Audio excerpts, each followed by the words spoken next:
What is this shirt? What is this? Mike retweeted somebody, so that guy sent us jerseys. Uh-huh. There's really nothing more to the story.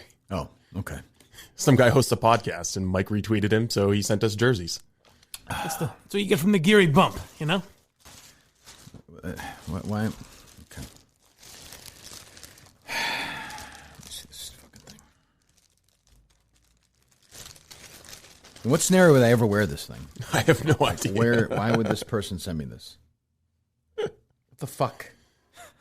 33, Larry Bird, you know? I do know. Why I don't even appreciate it because it's like it's actually rude to do that because it just puts me in a position where I have to acknowledge it. Why would I ever? I'm 45. Why would I ever wear that shirt ever? I don't know. Ever? Why would I ever wear that shirt? Maybe when you're going to a ball game. I mean, how dumb is that? Wayne G says, I don't care who I fuck him in this fucking podcast. I'm not playing that game either. Nice try. I'm not doing that. For all I know, you get a kickback for it. I am not. I don't remember retweeting it. Wayne G says what, Steve? Go ahead. hope these fit. Wear them, display them. Heck, you can throw them out as soon as you get them, but definitely felt a token of appreciation was deserved for all the content I've listened to and enjoyed the last 5 years. You guys are awesome. And he says his favorite moment. You guys. He says 5 years. Well, what was he listening to 5 years ago from you guys? Well, it's been a long road. His favorite moment was what? I'll get to. Go ahead. I'm in the mood. Go ahead. What? His favorite moment was listening to you tell a caller to come fight him, that you'd kill him, and then have sex with the guy's wife. On top of the what's car. his 8th favorite moment? Says that was pure gold. What's his 57th favorite moment? Great. So happy to have Wayne weigh in on what I'm doing well. Thanks, Wayne. Just send some fucking pants next week or a fucking hat. You might. Gee, yeah, it's Thanksgiving. Let me put on my baseball shirt and walk around the house with a 33 in the back. What the fuck? What were you saying, Steve? It's a what? Heavy week? Heavy copy day. Yeah, it is. Jeez. We'll get to all that in a second. Holy moly. Is it a whole week I have to do this? Yeah, well, 3 days. All right, 3 days. I will do that in a second. Let me see here. Where do you guys want to start? I've got a whole bunch of stuff to get to. A lot of outrage this weekend. Oh, shit. Oh, Jesus. Well, I think we can start with Anita since she's the only one that's responded to us so far. That's true. Well, yeah. Well, she didn't Friend of the show. She didn't really respond to us, though, right? Well, she said sure. About us. Can we, before we do this, I don't mean to be a dick. Can you reach out to Wayne and see if he wants to go start this way, or does he want to go a different way, or what? I think he just likes you. He likes the show. I do. If you, I don't want anybody to like me. I'm good. I'm good. I'm fine. I'm briefed. I'm good. Jeez. What's this podcast? I don't know. It's recasted. What is it about? What? I have no idea. I've never heard of it. I mean, this was all started by Mike Geary. I don't remember retweeting him, but I guess I did at some point. Where were the shirts mailed to? Here. Why is your shirt 84? Because that was my number at Bowdoin. Yeah. I assume. Mike Hours Geary are alive, is hopefully. number 69. I Get it? Yeah, I get it. It's a level of wit we're dealing with in the concasted podcast. So this Anita, how would you pronounce her last name? I don't. Sarkeesian? Sarkeesian, yeah. So she's not happy with my show, The Mandalorian, which I guess in her mind is not female enough. It's a Star Wars show, and it doesn't have a female character in the first couple of episodes. I don't really want to get into a Star Wars battle with her. I'll save that for the Dork podcast. I'm on there this week. But I would say, I don't know what she wants exactly. I would just say, just outline it very briefly. I would say the first real female action figure person in movie history is probably Princess Leia. Mm-hmm. I would say probably one of the iconic ones. Yes. This new series that's out now, that comes out in the last one's out in Christmas. The lead is a female in the movie. Yeah, they've done a lot of PC things with Star Wars. Oh, but I think it actually did a good job. She's actually really good in it, though, I think. Don't you think? Yeah, but they've also included the class labor struggles with who's the other female in the Star Wars, the most recent one. Natalie Portman was in the prequel. No. Yes, I know you're talking about Kelly. I know you're talking. I mean, she just kind of seemed like not a great character. Not a great character thrown in there for I think PC reasons. The woman who runs the Star Wars world now, the Lucas is a woman. a woman directed the episode. I think this woman was unhappy with. Like this, we're not. This, I mean, you know, what would you like? I mean, I would say when you say I don't know what she wants, you asked what you were going to find out. You could hear right from her mouth, but she didn't feel like explaining. So we asked her to come on, as we always do. Her tweets were basically, her first tweet was, most mass media overwhelmingly centers men and perpetuates patriarchy.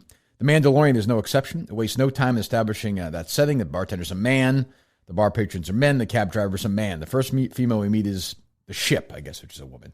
And then, of course, she gets all the replies. Everyone just basically doing what I did. I looked at them, basically called her a shithead because she just wanted to play. And it happens all the time, a woman voices her opinion, and here comes. So now she wants to be treated equally, the Mandalorian. But then when she's treated like a man would be treated if he tweets a dumb fucking thing. She says, well, I'm a woman. Why you beat me up like this? Well, no, you said something fucking stupid. I don't care if you have a vagina, a penis, both, neither, two of each. I don't give a shit. It's stupid. So people called her out for it. She didn't like that. And then she hid behind the only thing she could hide behind. We then asked her to come on to defend it. And she tweeted out, just got an email from a podcast whose description includes, quote, the PC culture has silenced many, but Minahan is ready to fight back, end quote.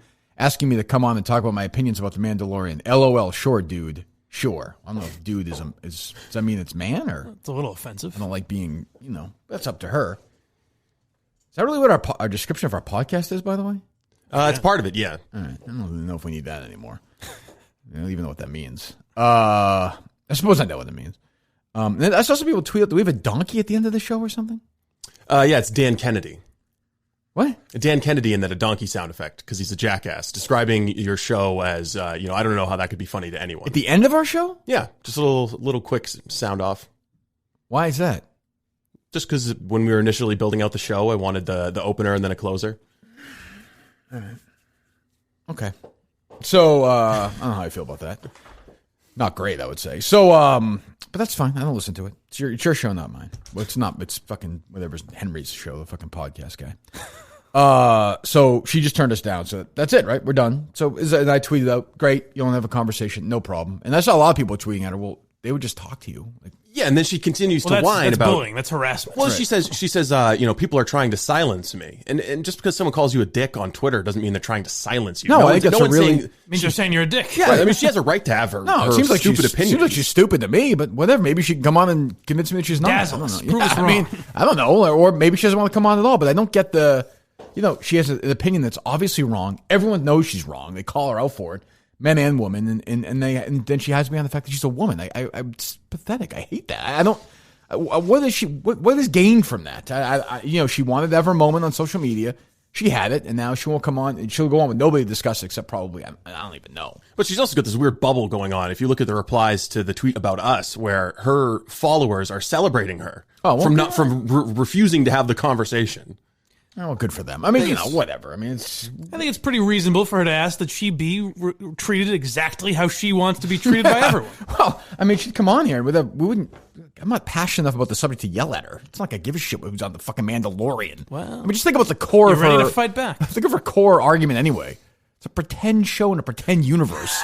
She's not happy that it's not, there's fucking aliens in the. Yes. There's like robots. There's a baby Yoda. Yeah. That could be a girl. How the hell do I know? It's the only thing people care about in that fucking show.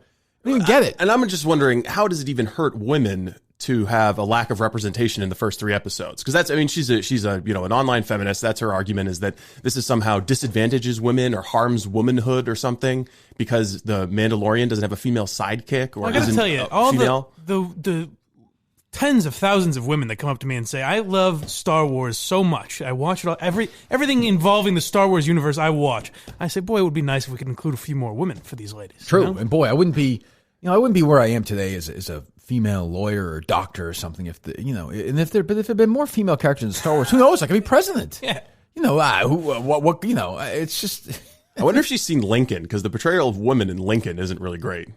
No, but I think she would say it's historically accurate, though, right?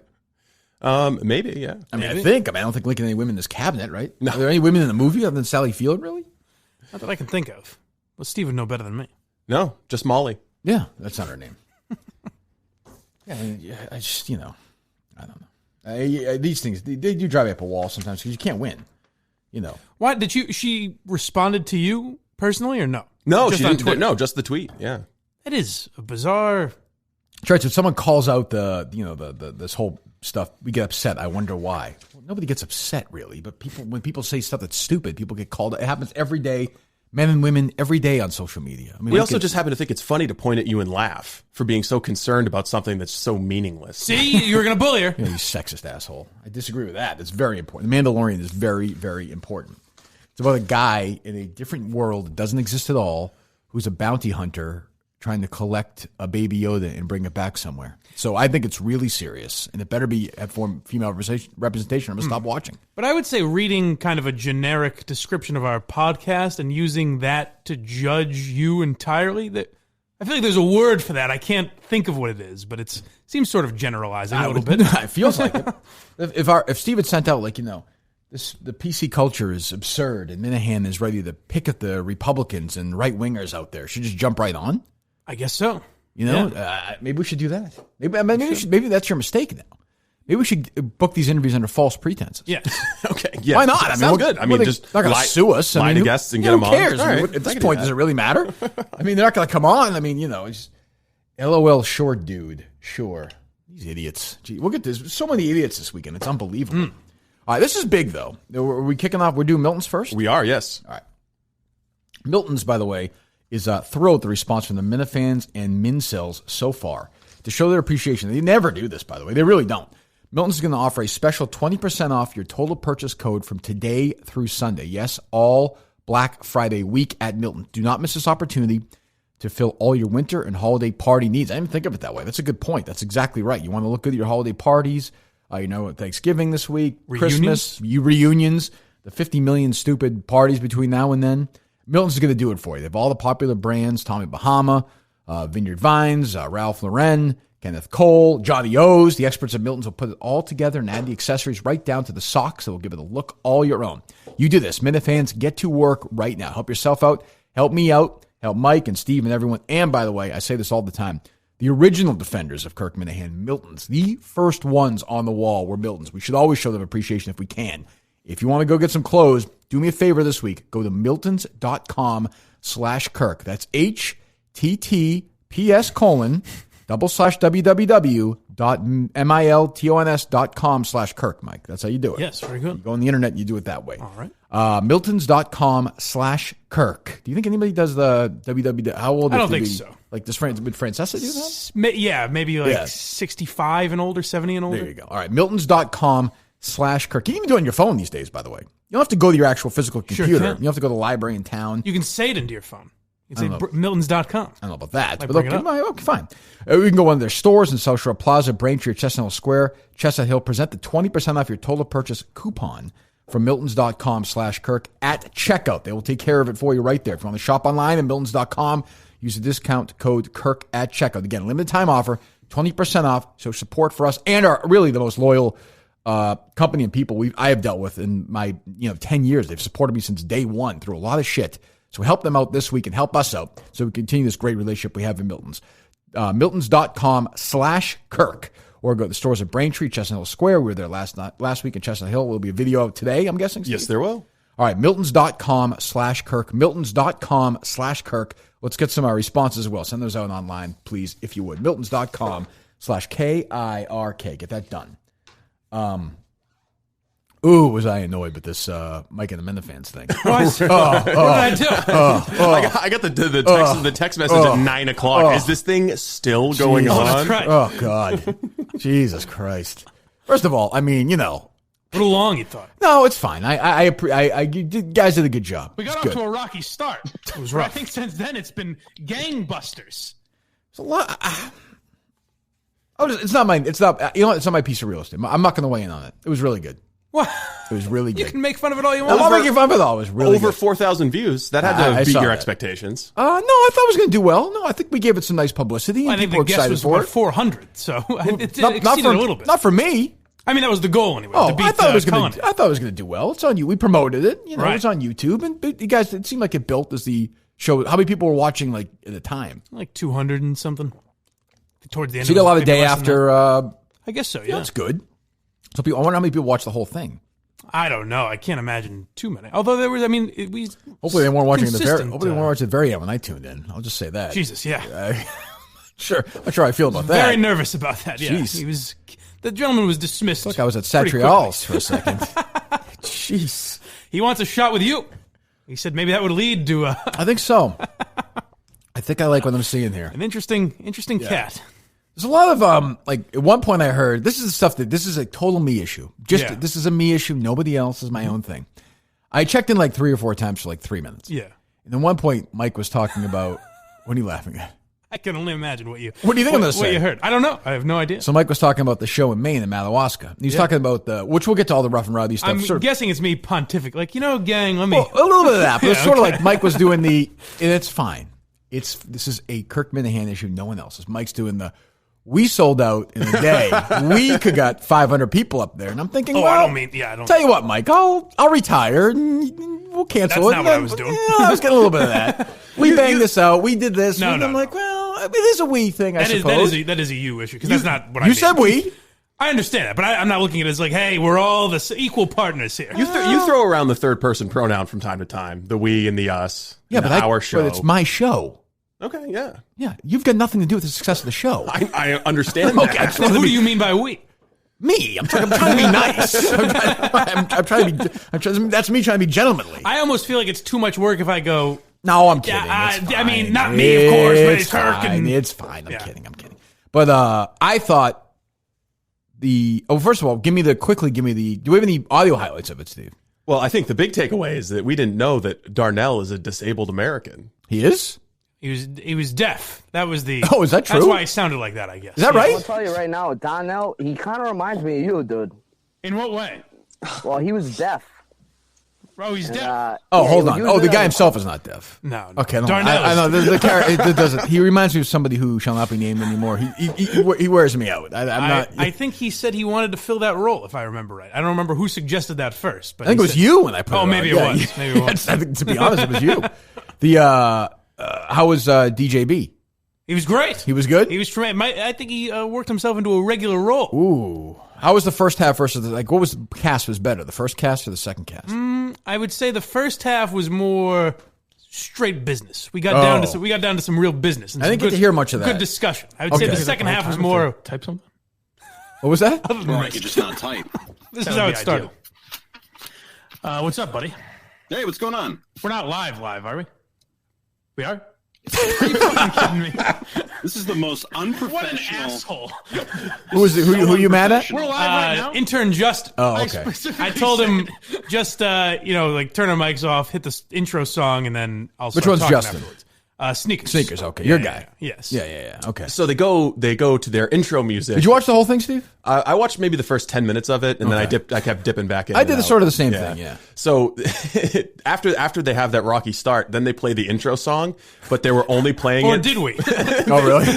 They didn't push it to the YouTube stream, so all 4 of them could We can hear it. No one else could. And so it's dead silence, and Mike's just Bob my head. That's funny. That's the kind of stuff you want. Yeah. I like that. crushing his Michelob Lights. I said we gave you what we wanted right off the bat. Did you get into your mom's stuff with DEC? We did. Okay, any good or no? What was his take?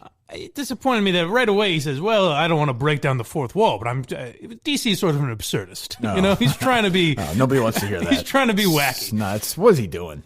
Nobody wants to hear that. Well, that came... I asked him how his wife feels about this, and she said, when are you going to start making a little cake from this business? I could give her an answer if she'd like. Well, that was kind of his thought as well. It's never going to happen. Did you ever talk to the guy? It's not exactly, charismatic. Not exactly charismatic. But over 4,000 views, that's a good number. Not bad. Yeah. So you For bring what it I back. expected, Sorry. So who got kicked off? Who didn't get the job done? Who's out? Well, I mean... Other than, I don't know that Joe Jar Cheezel will be making any returns. Everybody else was good, though? A little dangerous. I would say everyone else was very good, yeah. Okay. Any notes from you, Steve, in your 10 minutes of watching? No, I thought it was good. I actually think the second half was better. When I dipped into the second half, I thought it was a little bit better. You seemed to be a little bit looser. That's the thing. Maybe there was a little bit of... It was Michelob Ultra. that could have been what it was. But Michelob Ultras, Couple pops deep. That's right. Jeez. was just a hang, huh? That's really, it's was really it? what it was. Yeah, it was just- That's really what it was. Good. Well, I'm glad it went well. I didn't. Like I said, it seemed like you guys were having a good time. There were a lot of thank you. comments when I was watching it. Yes. Commenters seemed to be, Including, I think Dave Cullinane was commenting furiously. I'm sure he was. Ooh, it was Cullinane at work this weekend, too. Not too He happy. is. He's at work this morning at like 6:30. He is? firing away messages into the Minifan chat on Twitter. Well, don't make fun of my friends on Discord. I'm back in the Discord world. Oh, good. I Saw jumped that back over the in like weekend. there's only an Abbott can. I tried as long as I could, but I answered a few questions. I'm trying to bridge everyone together here best I can, but I don't know how that's going to work. It's probably not going to end well. But was my boy on Discord the lunatic with the girl with the bikini? Oh, Chi-Boy Chop? Yeah. Did we get an answer to all this controversy? No. Okay. Seems like it was okay though, right? Seems like it was fine. And on the broadcast, they didn't seem to have any problem. with Erica it. was obviously supportive. yeah. So I guess the issue was the Chrissy Chrissy, yes. was wearing the bikini, but there was the guy tweeted out, what's his name? Chi-Boy Chop. Come on. Chi-Boy How could you Chop. forget the name Tweeted of out Chi-Boy that Chop? there was some controversy backstage. And first of all, I was like, I have to admit, like, I'm all for a good fight, but if she didn't get to wear the bikini, it didn't matter that much to me. If you like the show already, you like it. Like, Well, is there a part of Rough and Rowdy that you were more interested in? I mean, other than my prediction being right, I did pick the winner. Another loss for Mike. Back the red horse. Yes. I didn't really like. I can't imagine anybody being like, "Oh, whose face is that? Right. Oh, he has a podcast. Oh, I'm going to listen to that. Oh, I like this podcast." That Like, would seems- be a little odd if they told her not to do it, though, wouldn't you think? Yes, but that didn't make any sense to me. Like my understanding was that did not happen. The people I talked to said it seems like somebody. Chi-Boy Chop tell you a little generating something. a little publicity. Let me With tell you a little something about Chi-Boy. He's one of the more controversial figures in Discord. Sure is.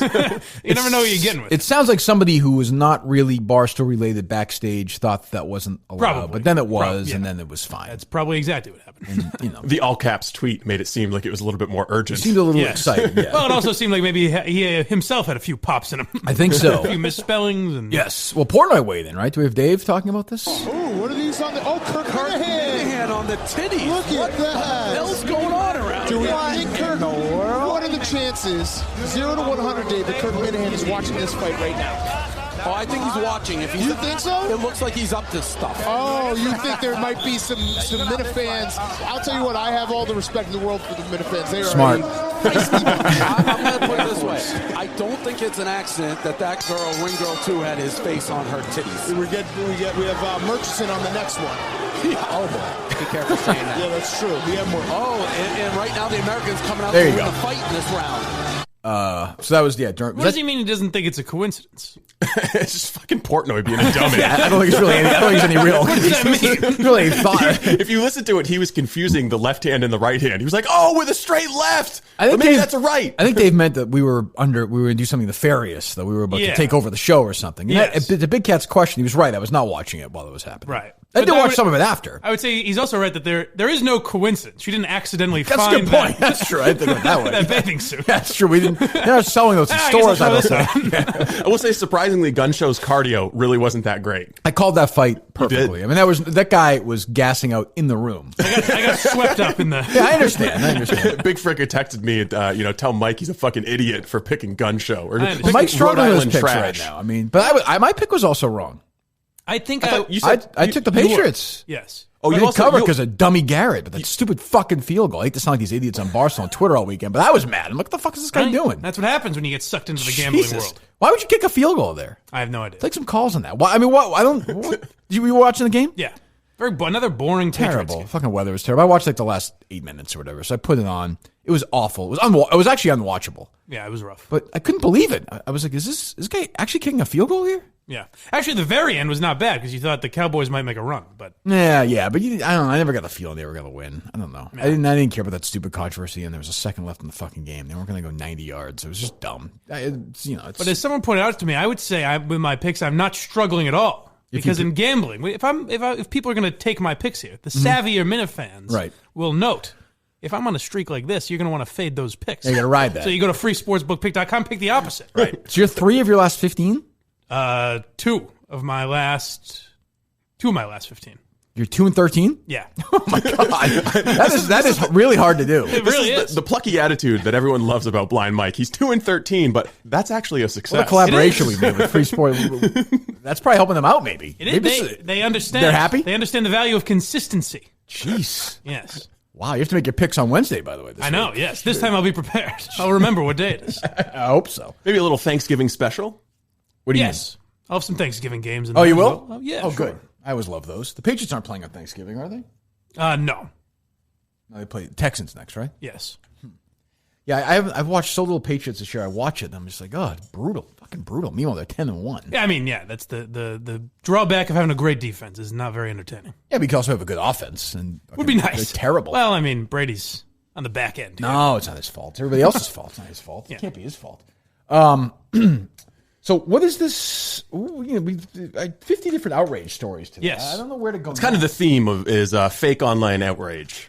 I guess so. I mean, I don't really know Tom Nichols that well. Yeah, he's an asshole. I mean, I know He's- he is. Yeah, but Steve doesn't seem like a fan. no, you really don't like him. What happened with you? No, he's written a book called something about expertise, and his whole shtick on Twitter is he's an expert on everything, and he's a never Trumper, and he's smarter than everybody else in the room, and he's got his little following, but he's just kind of a he spends his entire life. doucher? Yeah, he's a douchey. He spends all his life on Twitter, and so he posted his controversial food opinion was that Indian food sucks, which obviously is not true. Okay, well, okay. I'll handle it, Steve. I was going to get there in a second. I'm very excited. I understand. And he got This in guy- just as much trouble as if he said Italian food sucks. Oh, of or- course, yeah. yes. Well, John Becker, I hate people. You know the other thing I hate on Twitter right now?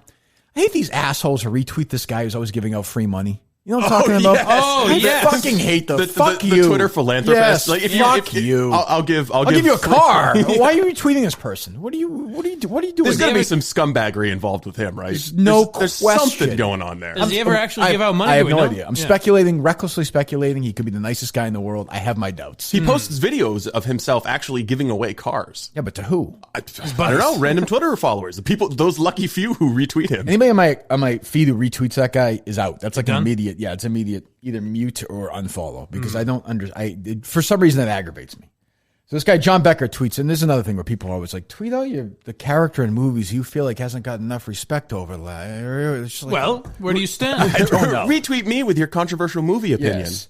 John Becker, please tweet this with your most controversial food opinion. I love controversial food opinions. I'll start with Steve Robinson, who you know is a cook. That's right. What is your most controversial food opinion, Steve? Probably that the red snapper is the best hot dog. That has gotten you in some hot water, if you will. that's a typical Steve Robinson. By the way, I saw that we're already roped in for next year at that tournament, huh? We are, yes. The genesis of the whole hot dog thing was that golf tournament. Right. Oh, I think it was the that what it T-shirt. was?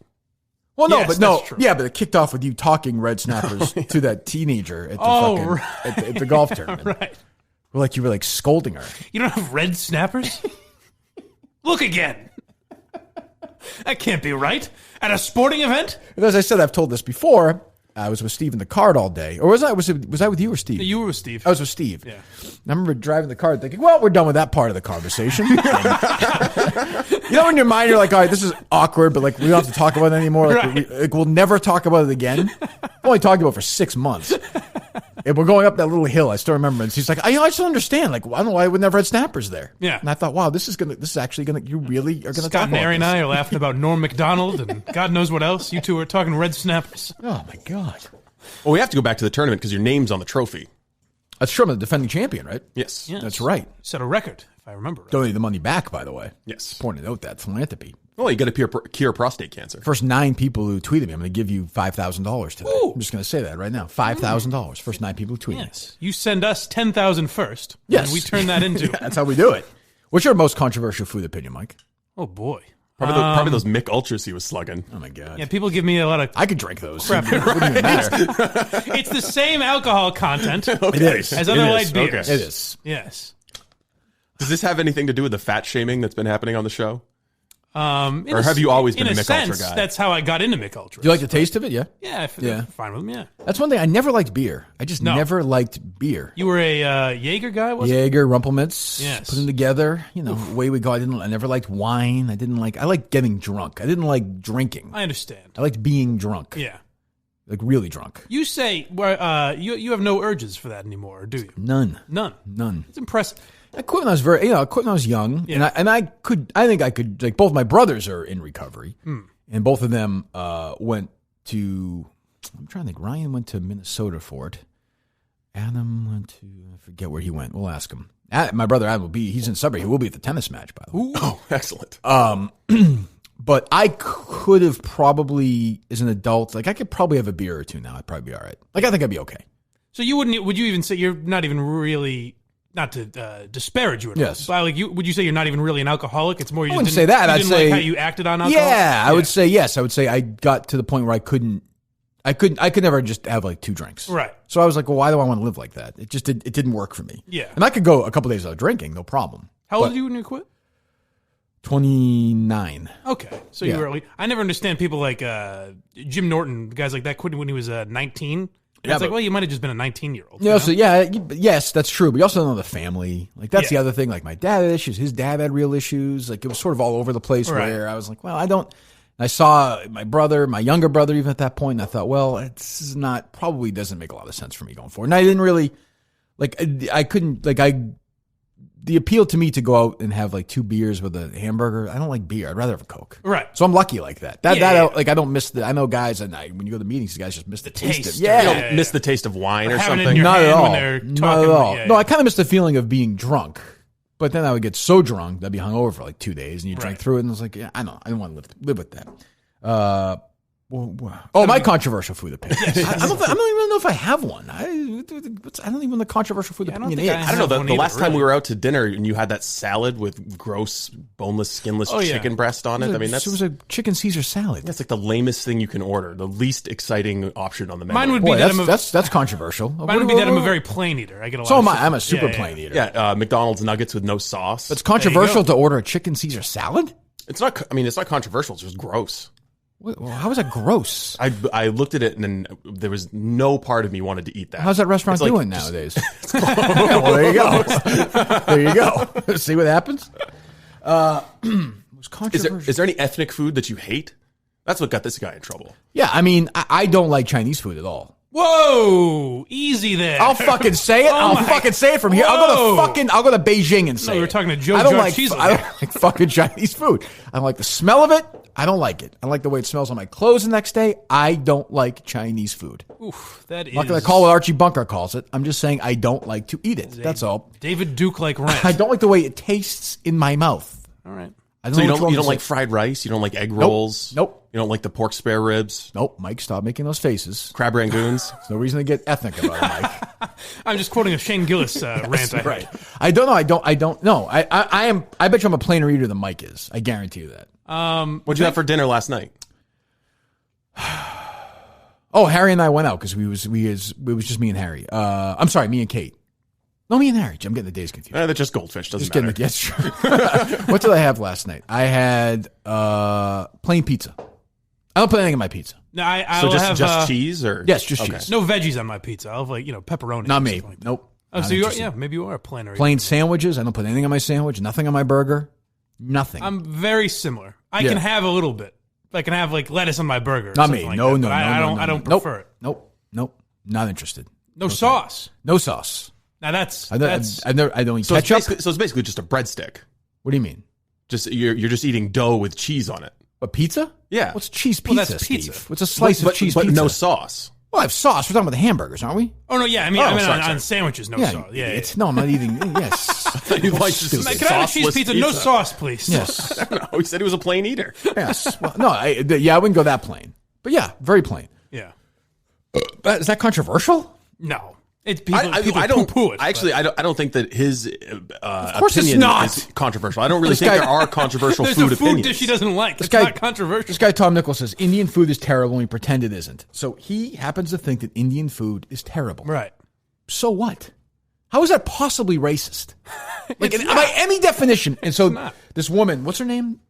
I don't know. The woman whose tweets I printed out isn't the one that we've previously corresponded with about getting her on the show. This is Ms. Patel, right? Right. Yes. The one that we're reading to. She just goes all in. I mean, she is pissed off. Like she just, today in white male, from the school of women comedians are terrible, and non-white literature is terrible, and hip hop is terrible.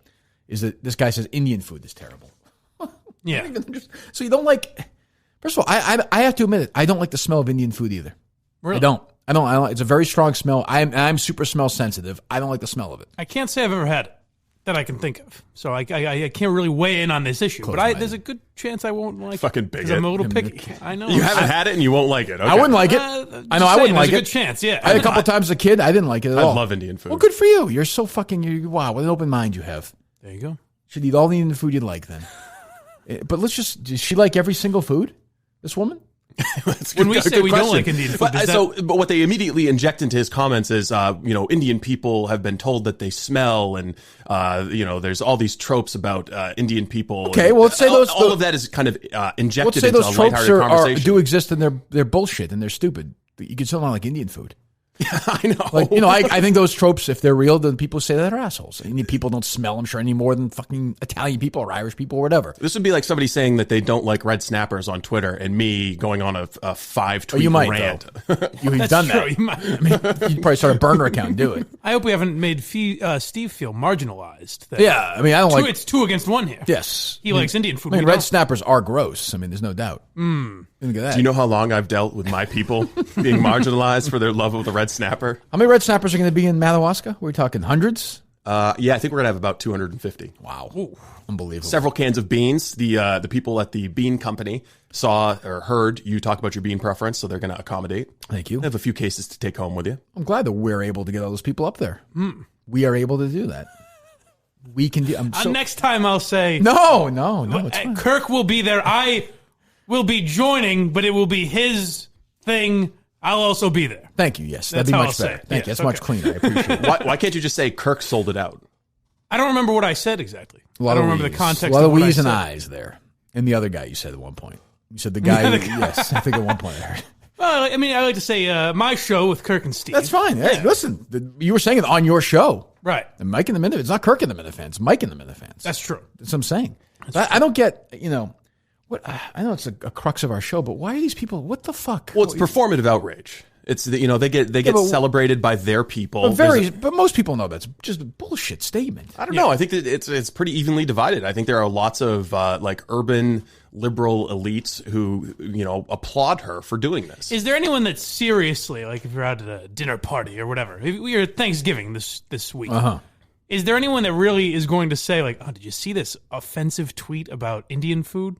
Like, is there anyone that is really upset about it and is going to bring it into their world? I don't know. Well, I would assume that the people who are actually upset about it aren't having Thanksgiving because it celebrates white genocide. That's true. But so if you put that in your mouth and you chew and you don't agree with the taste of it, you think it's terrible. Racist. You're racist against the country. You don't where really the dislike food, the taste. You dislike the people. Is what where the food emanates from. Yeah. So I was in a Vietnamese grocery store in Dorchester this weekend, and I saw that they had. Story could go anywhere. But I'm guessing it's gonna be boring. But go ahead. I saw that they had frozen silkworm larvae and pig uteruses. Did you get it? No. Oh. Does that make me racist against Vietnamese people? Wait, because you saw it and didn't buy it. I was You were revolted? Whoa. Yes, I was revolted. Now we're bordering on the racial. If you don't like eating pig uterus, then you are racist. I've always said that. Yes. that must be the case. I know a picky eater. My one exception, I like pig uteruses. It might be good. I'll pick you up some. I had a pig uterus sandwich the other day. It was delicious. I'll try it. Excellent. It's good when you toast the bread. It's actually really good. There you go. And you get a little juice down there, and you get a little uterus blood down your chin. It's actually not bad. Any sauce on the pig uterus sandwich? I'll throw a little bit on there. Yeah, Okay. throw a little bit on there. Pig Mayo. uterus. Jesus. And silkworm larva. Silkworm. Oh God. What'd you get there when you were there? I made crab rangoons and shrimp dumplings this weekend. How was it? Fantastic. It's always good. Steve never says it's not good. You ever notice that? He's one of those cooks. Fantastic. Cooks always say that.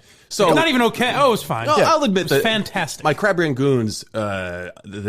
Isn't Rangoon? Is it just Rangoon? Crab rangoon. No, I think it's crab rangoon. Yeah, you say Rangoons. Isn't it just Rangoon? Oh, rangoon as plural? Yeah, like deer. Maybe. I don't know. Go ahead. Anyways, the recipe was good. The fry execution, not that great. What happened? You get a little air inside. I tried to do too much crab, not enough cream cheese. You get a spend little time with air this guy inside over the the weekend. wonton. Jesus, The air expands when it's frying. Doesn't Pops it. The oil Yeah, goes sure, in. Sure. Ruins it. This is Saturday or Friday? Sunday. Sunday. Oh, okay. Watching the game and doing Yeah, that? yeah. Little fried shrimp dumpling. Will there be any ethnic food at the event, or will God, this all be a straight this will white be male? Born in the USA, Pure- motherfucker. Oh boy, Yeah. I don't feel comfortable. Yeah, Lee Greenwood-esque. I want Lee Greenwood there, blaring, proud to be an American, or at least I know I'm free. Allegedly. Yes. He used to be.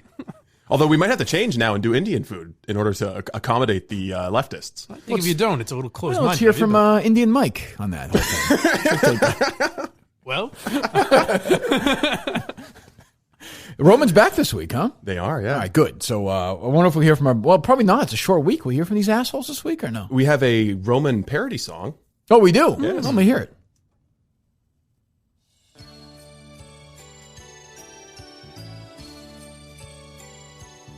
Oh, swipe your cocks with wipes of Roman.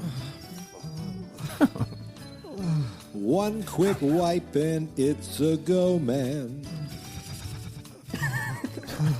Now you can fuck like no other.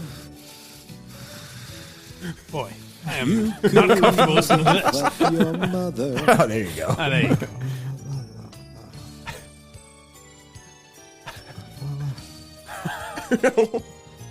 Oh, wipe your dick with swipes of Roman. It's real quick and it's a go, man. Oh, fuck. Now you can fuck like no other. Other seems like an easy one. Only blind Mike wants to fuck his mother. Right. Well, that's not true. No one fucks his mom quite like blind Mike. Ah, very good. That was fun. Oh, very nice. Isn't that nice? Yes. For the holiday season. Again, I'm just imagining this guy in his basement making those sex noises into the microphone. Honey, what are you doing down there? I don't think it's a honey for him. GetRoman.com/Kirk. GetRoman.com/Kirk. I mean, what to say after that? We know that. I mean, if you want to come quickly, if you like to ejaculate in 2 seconds, well, then, good luck to you. Have a good life. Good luck with everything. But my non-controversial opinion is that guys want to last longer while having sex. They want to ejaculate. One would think. GetRoman.com/Kirk. GetRoman.com/Kirk. Your first month of swipes for just $5 when you choose a monthly plan. If you use the link, GetRoman.com/KIRK. All right, what else we got? Well, we've got the Harvard-Yale controversy over divestment. It's a different kind of outrage. People are worried that the human race is going extinct. Before we get back to the outrage stuff. Anything else? We got anything else in any other news? Any other music? I guess something I can play for you. Oh, sure. Let me hear it. Happy holidays from Nanagiri and America's funniest president, the ghost of Ronald Reagan. The cancer's making me decay. And it's making your grandson cry. I'll soon pass away. And it's making your grandson cry. When I get to the pearly gates, you'll be all mine. And I hope you bury it deep inside. Gary, tear down those Ronnie, drawers. this ass is But I yours. hope I don't come too Swipe a Roman on that fat pull dick. it out and blow it on your tummy. You know, my grandson likes to fuck his mummy. I'll soon pass away. And we'll make my wife that fuck grandson cry. No. 6 hours from now. No. A lot of breaking down the football games. Yeah, I feel like that guy might not get to do that a lot in his Who knows? regular day-to-day well, life. I mean, who does, really? That's If you think true. about it. That is great. true. We love the ghost of Ronald Reagan. Yes. And, what do you call her? Nanagiri. Nanagiri. Yeah. But you call her what? Mima. Mima. Yes. How's Mima doing? She's doing all right. Yeah? Be seeing her this week. Hopefully.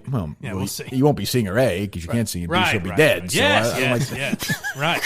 Thursday? It's important to hit all those bases. Yeah. Oh. Okay. Thursday. We'll First see. time you've seen her in like 3 years, right? No. When you head out to Western Mass? Wednesday night, probably. Okay, with who? How do you get out there?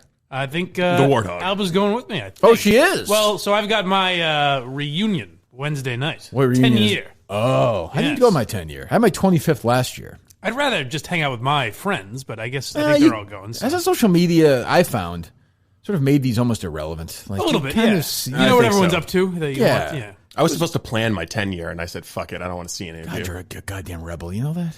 Were you turned class your, president? You turned your fucking back on putting a reunion together. You are a fucking maniac. The fuck is wrong with you? Of course he was a class president. Of course. I'm sure there was a scandal in that election. Oh, there's no question. There's no question. No one even knew he went to this school. How did he win? Class president and valedictorian, no big deal. Oh, you gave the speech? 2. What do you mean 2? I gave one as president and one as valedictorian. Oh, my God. Wait. Why? Ladies and gentlemen, Steve Robinson. Now, folks. Why would you do that? Got fucking standing ovation. Which, by the Everyone way, gets a standing ovation at those It's things. it's just tradition that the class president speaks and the valedictorian speaks, and usually they're not the same person. But how could I forget this? There was a revelation at the end of Mike and the Minifans. My guy Matt from Providence may have unearthed a scandal. I'm not sure. This book thing? Yeah. You don't think have you seen this? There's a book written not by you? an S.E. Robinson. Not you. No, I don't think so. You don't think so? Wait a minute. Is it really you or no? I don't think it's me. I've never written a book. Well, we know that. I'm saying, but It's titled Mine. And I had a pretty good line about that, I think. Oh, no, I think they found a picture of the author. Yeah, Matt from Providence said S.E. Robinson wrote a book called Mine, and I said the second word of that is comp, if you listen to last week's show. That's funny. Glad we could recycle jokes from Mike and the Minifans. It's the Kirk Minahan show. It's the whole point of the show when I put it together. Yeah. Well, are you saying that you didn't write this book? No, I didn't. Did you write the book? No, I didn't write the fucking book. Did S.E. Robinson write the book? No. Well, yes, S.E. There Robinson you go, wrote the thank book, you. but it was a lot of different Washington S.E. references Robinson. in the book, I heard. It's very strange. And 2013 is when the DC sleuth was in his prime. Now, hold on. Put a pin in that for one second, because I am interested in that. Yeah. You gave 2 speeches at your I don't understand. At my high school graduation. You're such an ego. It's Why would you always wouldn't you say, hey, maybe I should just combine the 2 speeches? Like, what could you have possibly said that's different from the perspective as a valedictorian as opposed to the president? Well, in the first one, I said, talk to you again. Oh, God. Asshole. So you get... People must have been vomiting. I would have been... Talk to you again. And was there a line in the second one like... I would have been physically ill if I was at that thing. Was there a line in the second one like, oh, fancy meeting you here? Or something? Hello again. You got 2 standing ovations? Yeah. Are you sure about that? Because there will be... Well, there is probably film. Full-scale investigation. There's probably footage. How long are these speeches? The president's one was very short. It was I think a welcome, and then the next one was maybe 10 minutes. About what? Just about our class. 10 minutes seems like an idiot as an adult, knowing how dumb you were back then. About like how giving special the community of Dexter was. 10 minutes seems like an eternity. 10 minutes? For a high schooler to give a speech? I was an orator. Do we have video of that speech? I don't. The video probably exists. We're going to get it if it exists. You know that. We'll probably have it in what? We'll play tomorrow. 2 hours. Looking forward to that. So you gave a speech. Yeah, how long? Sat down. How long apart were the speeches? Are they back to back? You just sit down and get back up? Probably like picture. So am I. Probably like 45 minutes. Because the president's one was the welcome, and then there's a bunch of I think they hand out the diplomas. And now then a the normal valedictorian person, speech. a normal person would say, "Hey, listen, like it's great I was elected president. Yeah. Equally great I'm the valedictorian. I've worked really hard. Maybe I should. I am the same guy. Yeah, maybe I should give it whoever the runner-up was in the valedictorian. Maybe a nice young lady or man. Let him have their moment in the sun." But they wouldn't have done as good a job as me. I understand. I understand that. God Like forbid. you're asking me to make the graduation ceremony for the Dexter Regional High School class of 2007 worse. I And that understand. was something I wasn't willing to do. Well, I guess I appreciate that. Oh, God. Ladies and gentlemen, you remember him from earlier tonight. Steve Robinson. Did anybody say to you this seems strange? No. Nope, that was never said by anybody. Because that was Mike and I had the same exact Immediately, we thought immediate that was reaction. Nobody in the entire graduating class of 26 people? No, they knew I could handle it. What was the graduating class total? 100. 110 maybe. 110 people. It depends on if you count the babies. What do you mean? What? The women who graduated with babies. There were 10? There were a couple of babies Really? at graduation, yeah. I only had one. Mine was now you think about it, mine was a long time ago, and there was a town. Yours was before sex ed, though, right? No, I had sex ed. But Steve's in Dexter, obviously. It's in Man Maine. created fire. Steve was in Dexter, obviously. It's a little more promiscuous up there in Maine. It's a little more blue collar. People are just trying to, that's how it is. I understand. just fucking. That. In Winchester, right? You were doing it. Yeah. Did you have a kid there? No, we took care of that. Okay. Jesus. Interesting. I remember this girl I went to junior high school and high school with, got pregnant her sophomore year, and then we literally never saw her again. That was a thing, right? You get whisked off to go live with your relatives That someplace kid else. now is like 28 years old. Oh, if right. she gave birth to it. She did. My understanding. Now, she wait a did. second. I'm 28 Wait, years old. that's true. That's true. She did look a little bit like you. That's true. Yeah, it's strange. Congenital blindness. It's true though. Like that, like an adult person. I mean, Mike's not an adult, like functioning male, but I mean, this I would presume this person is very strange. I don't know. How did we get there? What were we talking about? The book. Steve's, yes. Oh, so you're denying that. I did not write that book, no. All right. I didn't know there was another S.E. Robinson. Very interesting. What do you think of this for the tennis match? I proposed it for betting. If I lose, I will go ice fishing. Ooh. If Steve loses, he has to take a lie detector test with all the questions from the Minifans. Wow. Excellent idea. I mean, you in, Steve? That's why you're the boss. Okay. So am I. I'm in. I feel like mine is more difficult because you stand by everything, right? Yeah. See, Steve could, remember, at KGB training, he'll pass this lie detector test. That's true. He'll be lying, but he'll It'll pass still it. be interesting, yeah. Right. It'll be interesting Have you to ever, see the needle never move. Steve, look at me for a second. Have you ever written a book? No. That might work out. It'll be a tough one. Well, I mean, you've written books on your own privately, like trying to write. Nothing that's been published. You've never written a word that's ever been published. Well, my columns, yeah. In a book. No. Okay. I'm really rooting for you now. This may lead to some interesting litigation. Well, I had lunch with Andy Nolan the other day, who is the Kirk whisperer. I mean, he has the secrets on how to beat Kirk Minahan in tennis. Really? Well, remember, he beat me in that famous 5-set match. I got his phone number. I'm going to have to call him. I'm getting some lessons later today. And he reminded me, I said I broke that. Remember I said I broke the blinker pulling out of it? He said, no, you broke it right when you got in the car. You slammed the door. You were so mad you lost and just started ramming the thing. And Andy was like, he said, I can walk home if you want. And I turned to him. I said, shut the fuck up. I was screaming at him. So you told the LA story about playing softball with that guy. Jason Patrick. Yes. Yes. And so you were saying that he was the one who was all amped up and excited about it, but I could see you being that guy for tennis. Yeah, like you're going to have a headband on. No, you're going to take this so fucking serious. No. I mean, I'm going to take it. It's a competition. I want you to take that lie detector test for sure. Yeah, and you kind of need to win now that there's stakes involved. Yeah, I mean, yeah. Do you think you're going to win? I'm growing less confident the more I think about it. In what way?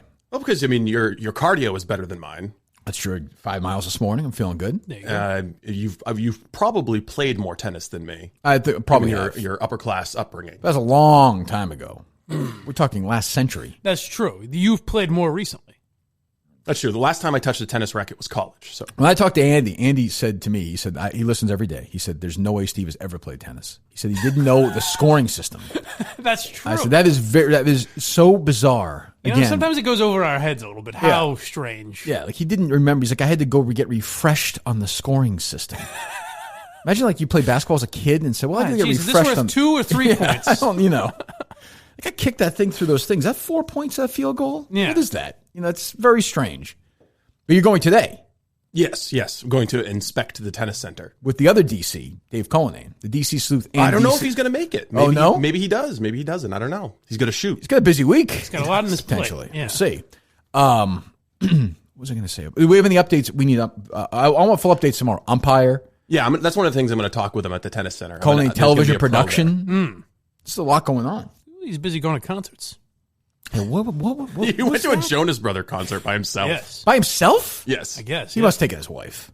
I assume, but I can't confirm that. The Where only confirmed person there was Dave Cullinane. Where was this? Honey, can we get a sitter for the Jonas Brother concert? I played the Boston Garden? Yeah. Oh, my God. That sounds dreadful. The only reason I noted that he didn't have his kids there is because people were saying, hey, you got to take a night off from your kids. But I thought Jonas Brothers was like a kids band. Well, he's got little kids, though. Yeah, I don't think his newborn is interested in the Jonas He's like a 2-year-old. Okay, Yeah, it's not going to see Barney or something. The Wiggles, yeah.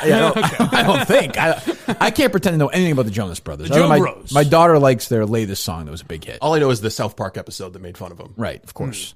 But the Jonas Brothers are older than, like, teenagers. They should be older. They've been around a long time, haven't they? No, I'm saying for their fan base. They've been around for a long time, I think. Yeah, 10 years or something. At They've least had a they've run. been popular, yeah. Oh, very talented guys. Oh, sure. yeah. So Cullinane went to that show? I guess so. So Culliнаne's been in the Garden twice in the last week to go see wrestling and the Jonas Brothers. That's what I found so fascinating. He's an eclectic guy. He is. He's very active on our social media. Very active. Oh, yeah. And was not happy with your success, by the way. No. It was Called not me a dickless copycat. Hard to argue that. The Jonas Brothers appear to be in their 30s. I know they are. I'm saying their fan base. I didn't say they were Well, teenagers. so's Cullinane. So it lines up. Cullinane is older than the Jonas Brothers. Yeah. Why is Cullinane's wife? What's going on with these people? I don't know. What is? I don't know. Who knows? I also don't know how old his wife is. Maybe he's he's a robbing teenager? the cradle, perhaps. I don't know. I don't know. Like if she's a 15 or teenager. 16 or something? I don't know about that. But. I thought they live next to each other in college. Oh, that's true. So they got to be within How 4 could you years. forget that story? That's right. That amazing story. Classic Yes. story. Then they're all dated. Yes. Roommate romance. So they're probably both about 37. Colleen's 37? I think so. Something like that. Is he really? He got very upset. How old is he? I said 37. I just threw a number out there, and he got very upset. I think he's 34. Yeah, he's one of those guys that doesn't look like any age at all. Yeah, you have no idea. He could be You look younger that than me. older. stupid, like it's like sort of that. It's almost like it's a way that he has like that dumb face. You know what I mean, right? Some people do have dumb faces. Yeah, he has a dumb face. I don't think Cullinan has a dumb Yes, face. you do. But it protects him from looking old. I think in a way too. Yeah. It's almost going to help him. He's got a young spirit. He's vibrant. He is. You know? Yeah, sure. He's got a lot of energy. Have you seen Great Thinkers? right. I can't say I have. I can't say that. You're I more have. of a Mike and the Minifans guy, which Like I 5 appreciate. episodes of Great Thinkers this week. I'm sure there'll be 4 on Thursday on Thanksgiving. We'll have nothing to do. You see this? We'll do it in a second. Do we have any parody songs, by the way? Yes, we do. Any good ones or no? Yeah, I think we get a few good ones. A couple pretty decent ones. We got one from Kevin, actually 2 from Kevin from Bristol. Ooh, good. Is Kevin from Bristol going to be in Maine, by the way? Oh, yeah. Oh, he is. Offered me a ride up if I wanted one. Did you say yes to that? I did not. I think the Warthog and I will be journeying up there. By the way, we got to figure out some stuff. Like we got to figure out when we give away these. Are we giving away these tickets? Not Well, we're giving gonna them away, but Yeah, we're going to have a contest for 2 slots. So we need to put together the wait list, and then we need to figure out what the competition is going to be. are you still getting waitlist requests? Yeah, I think I got some over the weekend. Okay. But so I think we people email me if they want to be on the wait list, and we'll put something together. Good content for Mike and the Minifans, I think. True. That's true. Yes. That's true. I saw my guy Robbie Fox was saying Minifans were everywhere at Rough and Rowdy, by the way. So maybe Makes I shouldn't be sense. so critical of the event. I mean, Yeah. maybe I should have gone. I think you should. I'm surprised they didn't ask me to play some sort of role in it. I thought you should have been on the analysis I team. can't imagine why they might think that you would be pessimistic towards involvement with Rough and Rowdy. Who promoted it? Who had people on? Right. Who promoted it begrudgingly? Well, who had people on? The You- other shows have Kirk fighters on Minahan. it? Did anyone else have Minahan. fighters on? No, I didn't see Did it I know anywhere of? else. No, I don't think So of so. course everyone gives me shit, but I'm the only one who promotes the fucking thing. Now they're like, I saw Cullinan again. Hey, back to this idiot being like, hey, we should have a Minifan versus Barstool War in Miami for Rough and Rowdy. I'm like, I don't want to have any role in it. What the fuck would I want to do that for? Why would Barstool want to do that? Also, it Well, we means still you would want- definitely have to go down. We still want Mike to fight Dave. Is it during Super Bowl week? Is that when it is? I think the Friday or Saturday before the Super I Bowl. don't care if assume anybody Friday before the fights Super Bowl. anybody fighting. Fucking fighting. All right, let me hear from Kevin from Bristol. Hold on. I'm sorry. What is this big thing? Goo? What's he has a theme in his song? Cream. Making his mum cream. I wonder if he goes back to that theme. He seems to have a theme in mind, which is Yes. that Mike likes to have sex with his mom. Right. I think he's on brand here. Oh, Well, think of the money that if Kingpin Pete had copyrighted this, just this thought I of know. you banging your mom. I know. If he was, if he Or was, if he never mentioned it at all. What that's would, what would the world be what like? would- yeah, right. It's true. So Kevin from Bristol's handler described this song as a rebuke to DEC's suggestion that Mike's mom is postmenopausal. Yeah, I had a feeling we're gonna land in that world. Are the Ramblers back in this one, or Yes, I Colby think James so. and Ramblers? I think so, yeah. With Kevin from Bristol. Yes. All right, here we go. Okay. Okay. Ah, there we go. That's what I thought. Good. That's what I thought it was. Blind Mike's mommy squirts.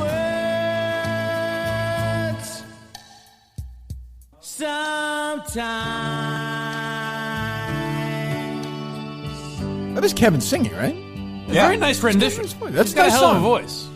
Is that it? Yeah. Yeah. Is there any part of you that feels you want to thank Kevin though for sort of defending your mom in a way by saying she's still able to lubricate and she can still squirt? Yes, I'm glad. Because DEC really took some shots. I'm glad that's out there. Yeah, I'm 'cause, glad that her vivacious. Well, just her secretal Yeah. something. I don't know. It's just so when he's talking about your Alfredo sauce, is he talking about your semen? Yes, dripping I down your believe- penis. I believe so. Okay. Yeah. Huh. It's like Kevin from Bristol who met my mother, talked to her. Oh, I'm sure he did. I'm sure he talked to her. I have no doubt about that.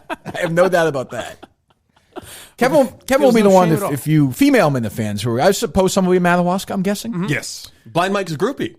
Yes, among Okay, others. yes. Kevin's the one who's going to be talking to you if you're Yeah. wondering. That's Kevin from Bristol. Will there be Madawaska Minifan lovin' going on? I hope so. I mean, listen, it's a free love community. As long as Right. everyone's using their Roman and everyone's on board, it's consensual, legal of age. That's what it's all about.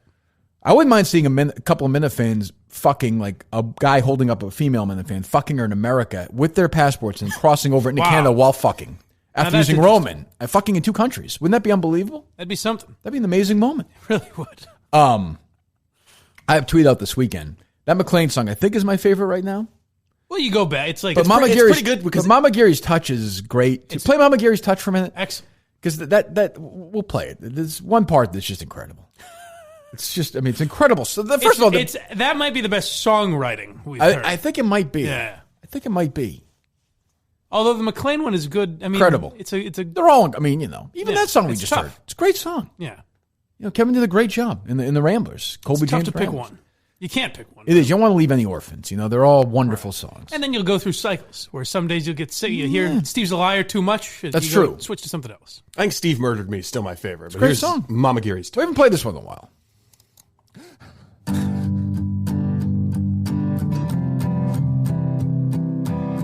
I was sad when I heard about me, Mom, but stayed composed as I moved through my day. Until Kirk made me admit her carcinoma. And now I need you in the biblical way. I may be blind, but I know when you're near me. It's kind of romantic too, in a way. I mean, It is. Mislocked, it's too much for me to handle with no father figure. Still, I'll take Mama Gary's touch. when the song goes from good to incredible, though. It's unbelievable. It really is. Next, is it a stanza, right? This part? is beautiful writing, honestly. Ain't no mercy on the streets of Las Vegas as the lead penetrated There it goes. the night. But now that word went from terror to terror. In my arms when I'm holding you tight. So hold on real quick. So just in case there's a chance of the first show you ever listened to today. Yeah. In case you saw a woman walking around in a bikini the other night and you're asking some questions. Hello. Welcome to the show.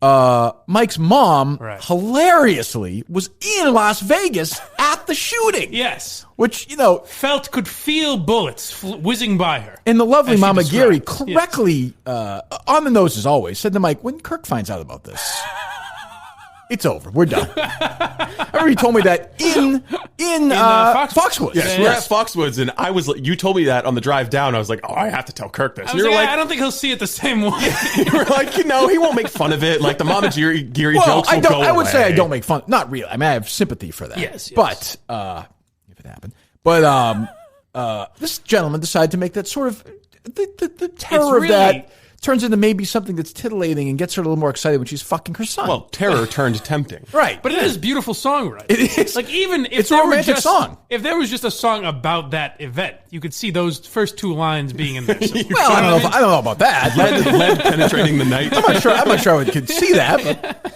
but so that's you forget how good that song is. Yes. That's a great song. Excellent. Tremendous song. All right, I got a new one for you if you want. from that guy. From that guy? I think so, yeah. Oh, yeah, well, let's play it. I think it's the same. That can't be the same guy. Yeah, maybe not. I think this is the one who did the rap last week. Oh, there you go. All right. Well, maybe we'll play some more later. Who knows? You guys probably didn't watch that. You were fucking little kids when Julia Sweeney was doing Pat on that. Oh, I've seen those. Yeah, I've seen it. Yeah. Once again, here we go. Time for her to be shamed publicly for. So if they you're happy with this? Yeah. Oh, It's about time. You gotta come you were up with saying the other day it's about time for that. Yeah, I remember before the show started, I was like, I don't think it's time yet. We should probably wait 3 months. You're like, no, I want to shame her right now. I'm thinking Monday. I thought, well, it seems I wanted to wait till next year, but I think it's time. Yeah. if they come for Pat, how can they not come for Eddie Murphy? They're going. Get your pitchforks ready, folks. He's hosting in 3 weeks? Yeah. No, Yeah, I not think quite. it's the one A before- month. The one before Christmas. Yeah, a little less than a month. So, they'll get them for that. So, Julia Sweeney famously played Pat on SNL, who had no gender. Right. Or did, but it was the joke. You couldn't tell. Androgynous. And, that was sort of the joke. And it was a funny character on SNL. And then it went away. And literally nobody ever thought about it again. Occasionally you would say. Tell me you didn't see the movie It's Pat? I actually did not see It's Pat, I hate to say. That's surprising. Neither did anybody else. So, it seemed like America said we're not interested in that character anymore. Yeah. But now, Dave Itzkoff, who's actually a pretty good writer. He wrote a good book on the Movie Network 5 or 6 years ago, which I read, which was excellent. He's a good writer. decided to. Who is Julia Sweeney coming to terms with? It's Pat. Sweeney and some of her most prominent critics addressed the enduring legacy of her role. Some of her most prominent critics. The legacy. Two things in that. Number one, there's no legacy. And number two, there are no prominent critics. Nobody cares about it except for these, Jill Soloway, the creator of Transparent, Abby McEnany, whatever her name is, the co-star of the Showtime series Work in Progress. She's been called Pat because she's a lesbian who happens to resemble the character. So she's been called Pat because she happens to resemble the character. Has anyone thought about that actress in 20 years? Julia Sweeney? Yeah. No, she keeps working. If you look up her IMDb page, she's like still doing doing show stuff? up and stuff and whatever. But like now we're shaming Julia Sweeney because 30 years ago she created a character on SNL. That was funny. on a mainstream program, and then nobody was really so people happen to look like Pat and they're called Pat. Now sometimes you have to say these people, Jill Soloway and Abby, who's a comedian, Abby McEnany. You got to take a joke once in a while. Like I know, you may not like it, but you also might look a little bit like Pat and just roll with the punches and have some fun with it. Well, what they say in the story is that Pat has become an epithet or a slur for trans people or people who don't appear to be male or female. I've never heard anyone say, "Oh, you're a Pat." Like, I've never heard I've people say they look like Pat. I've heard that. But maybe it is in that community. I don't know, but. That's not the fault of the character. That's the fault of the assholes who say it, right? I actually thought Julia Sweeney came across pretty good in this story. She did not really apologize for it. Did you read it, Steve? No, once they started talking about how Pat was used as an insult, I bailed. Yeah, she had some point where she was kind of like, listen, so Julia Sweeney's in the show now with this Abby McEnany, whatever. They casted her, and they sort of applauded her. She had the courage to cast somebody who she's been who created a character 30 years ago that she said she looks like now. Yeah. But I'm trying to find the Julia Sweeney line. It's pretty good, But the transparent they're shitting all over. Oh, here it is. Sweeney said, "Yeah, go ahead." Can I also say that Pat is not trans? The character is not transgender. No, Pat is hetero. She says Pat's heterosexual. Right. Sweeney says that. We just don't know if it's a guy or a girl. Right. They never say who it is. It's not a transgender character. It is not. A person that you can't tell their gender. Right. The joke is that Pat can be a guy's name and a girl's name. Right.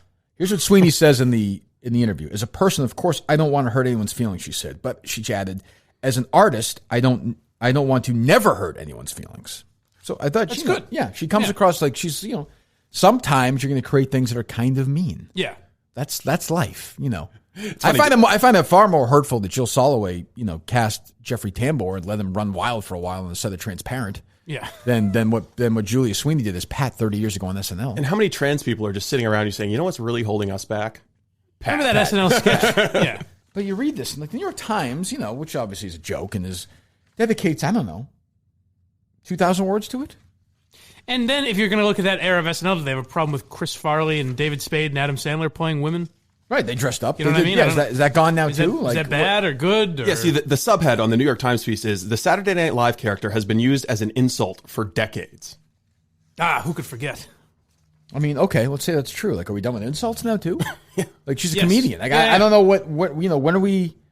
I don't know. It just never ends. I thought Ari Shaffir had a pretty good line where he says, people accuse me of using hate speech, and I say, yes, I hate the people I'm using it towards. Sometimes. Right. There's sometimes hate speech is appropriate. And the prominent critics that Itzkoff uses are two hugely successful television creators who have been so burdened by Pat that they've had successful, rich careers where they make TV shows. I don't know. And they're also kind of exploiting the trans issue because no one would pay attention to that show if they did some Amazon show and didn't have a trans character there. I think the show got its little. Well, they got rid following. of him though. He's gone. Yeah, but Tambor, not the character. Right. The character's female. Tambor is kicked off the show. I think the show just ended. But they kept going, right? Without Jeffrey Tambor? I think they did. I didn't realize for a year or so. But you're right. That was obviously the big hook. Yeah, that's what got him a little bit of press. That's what got him a little bit of attention, and they developed a following because it was edgy, and they're dealing with the trans issue. Well, of course, they're going to get good reviews no matter what. That's the other thing. Exactly. The show you can't do a bad. You put a trans character in there as a lead, and you can't get bad reviews. It'd be transphobic to denigrate that film. For all I know, it's a great show. By the way, I didn't watch it, but that's just what they do. The critics they'll love it no matter what. But yeah, it's just. I read the story and I thought now we're at the point where we're just Julia Sweeney has to sit there and apologize for Pat. In 2020, basically? So I wonder, I mean, given the quote that she provides in the story, was it her idea to have some kind of expose, or did they come knocking, saying like, hey, are you ready to apologize? I think how did the story originate? I think the thing is she's now on this show with this woman who looks like Pat. I hate to say that, but that's what people say. If you look at it, if you look at her, you would never make that comparison. You can see why she's got an axe to grind. You never make that comparison. She's on with her, and I think that's sort of the marriage and the pairing, and they think it's fun and whatever. And I mean, you know. It must just get fucking exhausted. Oh, my looking God. For these things Jeez, that that's what I mean. about. It gets exhausting to keep up with whatever the outrage is and compile them just for the show. It's like there's every single fucking day there's a new thing that people are upset about. Yeah, you know? I mean, not to segue into it or anything, but like people are talking about the protests and like, don't these people have a right to protest? And it's like, of course they do. Yes, of course. But in the 60s, like they make comparisons to like civil rights protests. It's so stupid. It's like they had an issue. They thought human beings should be able to eat at the same restaurants. Now it's like just bitching about what companies you're associated with or who Chick-fil-A gives money to or whatever the fuck it is. Right. And Sweeney makes another point in the story. She's like, well, it's great. We're in this wonderful world now. But 30 years from now, we could be watching these shows and these same people will be saying, you know what? Her example is, I can't believe I was watching a show where two people were eating a hamburger. They were actually eating a dead animal. And she's right. Like, that's next. Like, this, whatever's next, it's not going to stop. Yeah. So I guess you just keep it going. But you're right. I mean, the thing this weekend is just so, I mean, it's so dumb. It's fun. Did we reach out to any of these Harvard kids or Yale kids? Yeah, we did. We reached out to both Harvard, Yale, and the guy who sent the original tweet, who has like the Harvard political all no's or no answers? Or? No response yet. No response. I mean, you know, climate change is bullshit. I mean, I'm so sick of it. It's just, it is heightened. I mean, I'm sure it exists, but I'm so fucking tired of it. I have said it before. I don't care about it. I don't care. Hey, coming to my side. You don't want to leave the world better for Harry and Kate? I do Goldfish? not. I think they'll be safe. I think they'll be safe, and their kids will be safe. And well, of course they will, because they'll be wealthy. Well, what does that mean? Ooh. Climate change disproportionately affects poor people. Well, I'm rich. Is that right? Yes. The climate? So, like, it's climate different, change disproportionately. So it's different for me outside than it is for you two? Well, that's snobs? It's more parts of the world, correct? Yeah, different, okay, like globally. They're less able to cope with changing climate. I don't disagree with that. Farm conditions. I think that's probably true. Bernie Sanders says it's worse than terrorism. In a lot of ways. Yeah. We can't control it as much. Right. You know? So these people come and my thing is, so you disrupt the Yale-Harvard football game. Okay. What have you accomplished? You got them. Yeah, now well, it's all over, gang. They got us talking about it. But okay, so now we talk about the entire thing is to embarrass the money managers for Harvard and Yale. They have these huge endowments, and they're invested in profitable companies because they want to grow their endowments, and fossil fuel companies are profitable. But they've also expanded it to include private prison companies. So basically, they want Harvard and Yale to align their endowment investments with liberal ideals. Of course. But yeah, of course. But I mean, that's not going to happen. Well, no, because they want to make money. But the dirty secret is they'll be as liberal as they want on the outside, but on the inside, they're going to make more money for themselves. Because that's across the board. Look at Tom Steyer, the billionaire that's running for president. He had Fairlawn Capital, which was invested in like strip mining coal. Yeah, and what happened? Now he's a climate change savior. Right, but he's also a billionaire, right? Well, I mean, they might have achieved their goal. Like they might get a response from Harvard and Yale, whatever. But it's like, to quote a friend of mine, is the juice worth the squeeze on this? You know what I mean? It's a good question. I could probably harass a restaurant to get them to serve my Michelob Ultras. But what am I really accomplishing there? Well, I think that's important. Yes, I think so. Well, I think their reasoning would be if Yale and Harvard divest from fossil fuel companies, the fossil fuel companies go out of business, and there's no fossil fuels, so then there's less carbon in the atmosphere. Okay. My God. I mean, I just don't even know what to. Where are you on? Do you care about climate change? I think that it's inevitable at this point because there's nothing we're going to be able to do to stop China or India from developing their economies and using fossil fuels. So I'm pro climate change. I believe in the science and everything. I'm just pro climate change. We should just terraform the shit out of the planet. Well, if it's worse, if it's the big issue like these Democrats say and they take it seriously, why don't we go to war with China over it? Well, that's the Ben Shapiro argument. Yeah. Right. Why don't we do that? I mean, if it's the most important. Well, we would have to. Right. So has anybody brought that up yet? The Democrats? No, they don't take the thinking that far. It's just that. But they say it's the most important issue, though. It's the most important issue. Mayor Pete said it's like World War II, didn't he? Yes. So, yes. I mean, I don't know. Like, what are we doing?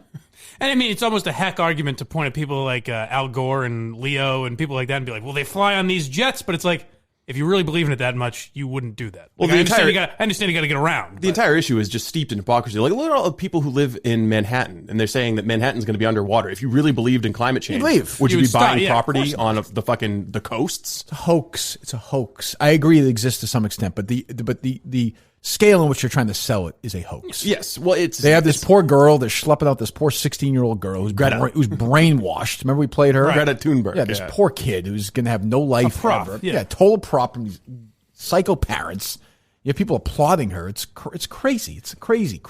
And all the solutions that the Democrats push for climate change just happen to line up with things they'd want anyways. Greater control over the economy, getting rid of, no more meat consumption. It's just, and there's lying scientists and scandals about manipulating data. Those aren't the things you do if the truth is on your side. No, I would say it's not. No, I would say you're right, Steve. As always, you nailed it. Fucking nailed it. You know what's helping? You know what's helping the economy? Helping the environment. I'm being serious about this for a second. Let's hear it. Manscaped. Makes sense. Well, it is. Yeah. Your fucking balls hanging around all over the place and extra hair and shit like that. Fucking somebody could stumble on that and die. You could break a fucking ankle. You could break their neck. You ever think of that? I think of it all If the you have time. less pubic hair, there's less heat in your body. Mm-hmm. It's too hot at that point. If you have a lot of pubic hair, you're cooling down. Right. Trying to So save you're the climate. cooling down the earth. It's really, I think, I could be wrong, but I feel like this is a pro climate change company. It makes sense. Yeah. I think so. Yeah. I don't know. They help supporting the Kirk Minahan show, so we need that as well. 'Tis the season to manscape, so get yourself, your dad. I can't do that because my dad is dead, right, Steve? Right. Your dad is still you. paying I the can't bills. find mine Thank either. you. So this is Your sort of an That's exclusionary. That's true. Your brother and friends, the best gift of all, Manscaped Perfect Packaging 2.0. Crop preserver, anti-chafing ball deodorant, moisturizer. You put deodorant in your armpits, right, Mike? Do you? Of course. But that's anti-climate, isn't I it? actually use ladies' deodorant, if I'm being honest. You do? I do. I think Why? it smells better. Oh. It's not as effective, though. You use Secret? Dove. I don't think it's as effective for the man, though, right? Isn't it? No? It gets the job done. Okay. I guess you're not that very active during the day, so it doesn't really matter. Yeah, Now that I think about it. Right. Yeah, use chick deodorant. Yeah. Like a She's lady. fucking pussies. Like a broad. She's really bullying you. I Jesus. know. I sometimes use the old spray one. That's really anti-environment, right? Yes, that's the eating away at the ozone. Although I think we've kind of fixed the ozone at We this have? point. The ozone's good? Yeah, the ozone hole is healed because of good. the regulations on The hole is healed. carbon Let's fix the fluorocarbides or fucking whatever. balls and the pubes in right now. Yes. With Perfect Package 2.0. Get 20% off plus free shipping with the code Kirk at manscaped.com. I'll ask again. Manscaped.com. Let's send those dick pictures over to Steve Robinson, please. I'd like to see them. Right? Yes, of course you do. Yeah, I got a few last time. Can't wait. You did? Yeah, got a few. Why don't you tweet them out? Because I don't tweet out dick pics. Why? On Twitter, you might It's be a able social account. Why not? Do you want them to come from the show account if someone sends me a dick pic? Well, let me take a look at it. First, make a look at that clean dick and see what we're doing. See how it looks. Yeah, if it's still a little, if they did the right job at Manscaped, sure. I It's would. gentlemanly, yeah. As it says here, jingle balls to the walls, fella. I like that. 20% off and free shipping with the code Kirk at manscaped.com. It's 20% off with free shipping at manscaped.com. Use my code KIRK. Clean up your nuts and make Santa proud this year with manscaped.com, code KIRK. I was followed on Twitter a few weeks ago by this Tina from Politico, and I thought that's interesting. It's not really my world. Now I know why she followed me. She wrote on the end of last week about Donald Trump Jr.'s mission to recruit Trump culture warriors. Yes. We were among the recruits. We were among them. Let me see. Where is it? It's in. She goes through the whole thing. I think it's like the 5th or 6th paragraph. Here it I is. signed my letter of intent last night. You did? Good. Yes. He's the beloved Donald Trump Jr. is New York meathead on the Kirk Minahan Show podcast at Barstool Sports, a digital media company that writes less about sports and more increasingly reactionary things that certain millennial sports bros talk about between games. What an exhausting fucking hideous, shitty sentence that is. Oh, my God. Did I call him a New York meathead? I think you did. All Yeah. right, fine. So he's beloved on our podcast? Apparently. I think that had a lot to do with K. Marco's reaction to Yeah. I mean, she doesn't write about that's my takeaway. Is this idiot? Did we ask her to come on? We did, yes. Did she respond? She hasn't responded Okay. yet. We had an internal company battle. Yeah, about I mean, having him we're on. fighting with Barstool people about having him on. They even want to promote him because they disagree with him politically. I mean, really, K. Marco disagrees with him politically, so he wasn't allowed on, and Dave, I guess, not allowed on to be promoted at Barstool. She doesn't mention that at all. No. It never gets Well, into clearly, I don't think she listened to the segment or the show. I think she just listened to some promos that we put Right. out on Twitter. Writes less about sports and more about the increasingly, explain to me what this means, increasingly reactionary things that certain millennial sports bros talk about between games. So they don't write about the games themselves. They don't analyze the games, but what the frat boys are talking about during the game is what they write about. But they're increasingly reactionary things that millennials. Yes. Like what? You read something and you say, hey, I have a reaction to that. Or you see some titties at the World Series and I mean, if you look at Barstool's Twitter feed, it's the main page is, I hate to say, pretty boring. The stuff they tweet out, it's pretty tame. It's essentially the news. It's not the stuff we talk about. It's the news stories that everyone else is talking about it. They might have a Barstool spin on it, but right. And lots of viral content, funny little videos that are going around. It seems like it's endlessly somebody on the treadmill doing something stupid, or somebody runs into a bar and says, or at a bar somebody says something, somebody makes a face, which is fine. It does really well, and people seem to like it. Great, but I don't think that's what she's getting at, is it? No, she's trying to say. I think what she's alluding to is the smoke show of the day and guess that ass and that type of stuff. That's what she wants to say. It strikes me as a woman who wanted to do this story on Don Jr. Went to barstoolsports.com, looked at it for 5 minutes, and said, "This is how I would describe." As I always say, it's somebody who wrote with a conclusion already in mind before she wrote. Of course. The entire story is sneering at Don Trump Jr., people who like him or follow him. And the entire idea. You even say the dirty Trump supporters. I think you gave her too much credit saying she looked at Barstool for 5 minutes. I think she just heard that Barstool is a frat bro. Yeah, possibly. You know what I mean? What does this mean? This is her first Politico article, by the way. Oh, really? Yeah. So this is her big one. Yeah. He's the beloved. We had him on once. He was fine. I liked him. We love him. I can't get enough Donnie Jr. I love the guy. Beloved. Remember all the questions about how much I love him? Yeah, I mean, he came on the show. Yeah. He gabs with Jim Norton and Sam Roberts, two comedians and radio personalities enmeshed in the wrestling world. Jim Norton is not. Sam Roberts is, right? Yeah. In UFC world, she writes. Oh, okay. All right. I mean, impresses Adam Carolla with his knowledge of power saws. Recaps WWE matches with Chris Jericho. What is wrong with these things? Are these criticisms? I think he's a bro, right? There's an anxiety there that the dumb right-wing politics is connecting with culture. Because our American culture has been the domain of liberals for 50 years. So a guy, and I give him credit, like Donald Trump Jr., and I'm always giving credit. First of all, he's a good friend. I love him. You were texting with him over the weekend? Yeah, I love the guy. Oh, we love him to pieces. Oh, my Talk God, about dick great. pics. Oh, it's great. Yeah, Kimberly and Don and I were always having a good time together. Right. In her mind, like this guy, he was shrewdly promoting his work by going on a really popular Barstool podcast. Shows that would have him on. Smart. Chris Jericho, who I'm sure is a very popular podcast. I have no doubt about that. Sam and Jim Norton, super popular.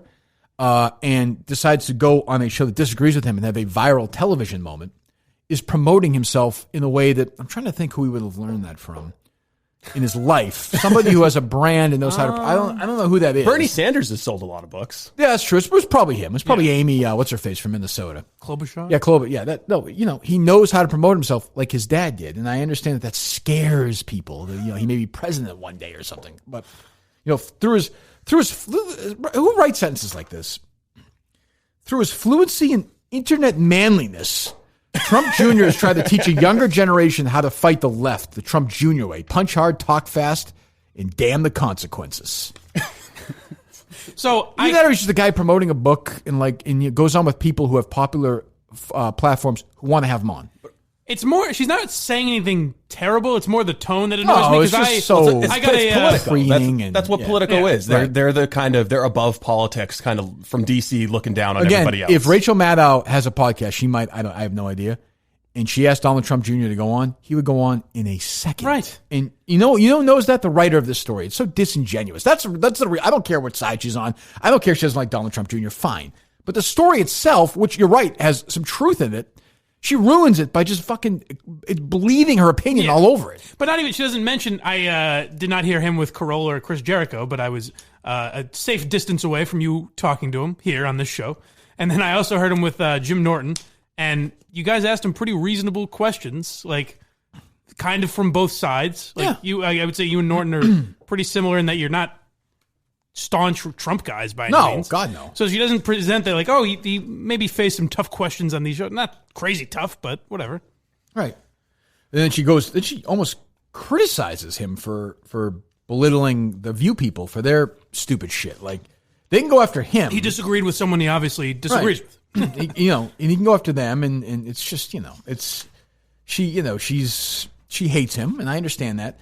But my issue is, and I used to have my issue with this all the time, when you write a story with a conclusion in mind, you cannot be swayed. Right. Like, she can't even give him a little bit. You can, again, she can hate his guts, no matter me. But she goes in with he's evil, he's doing this, like it's this brainwashing thing where, it's just not what's going on. It's not. And it's easy he is a meathead. I mean, It's easy, like if you watch that documentary Loose Change, you'll believe the first time you watch it that 9/11 was an inside job. Sure, you know what I mean? Like, you can make it's easy anything enough happen. to just take your point and be like, "Oh, look at these evil guys talking to Donnie Jr." I'd love to see the piece. They love him. I'd love to see the piece that Tina wrote when Hillary and Chelsea wrote a book together and they were on tour. I mean, what do you think? What do you think Chelsea's doing? Is she trying to grow some liberal base Again, less effectively? But again, did Chelsea and Hillary go anywhere where anybody disagreed with them? Oh no. But Donald Trump Jr. would. And that's my overarching, really, since the last 9 months. It's really exploded more in my mind the more I think about it.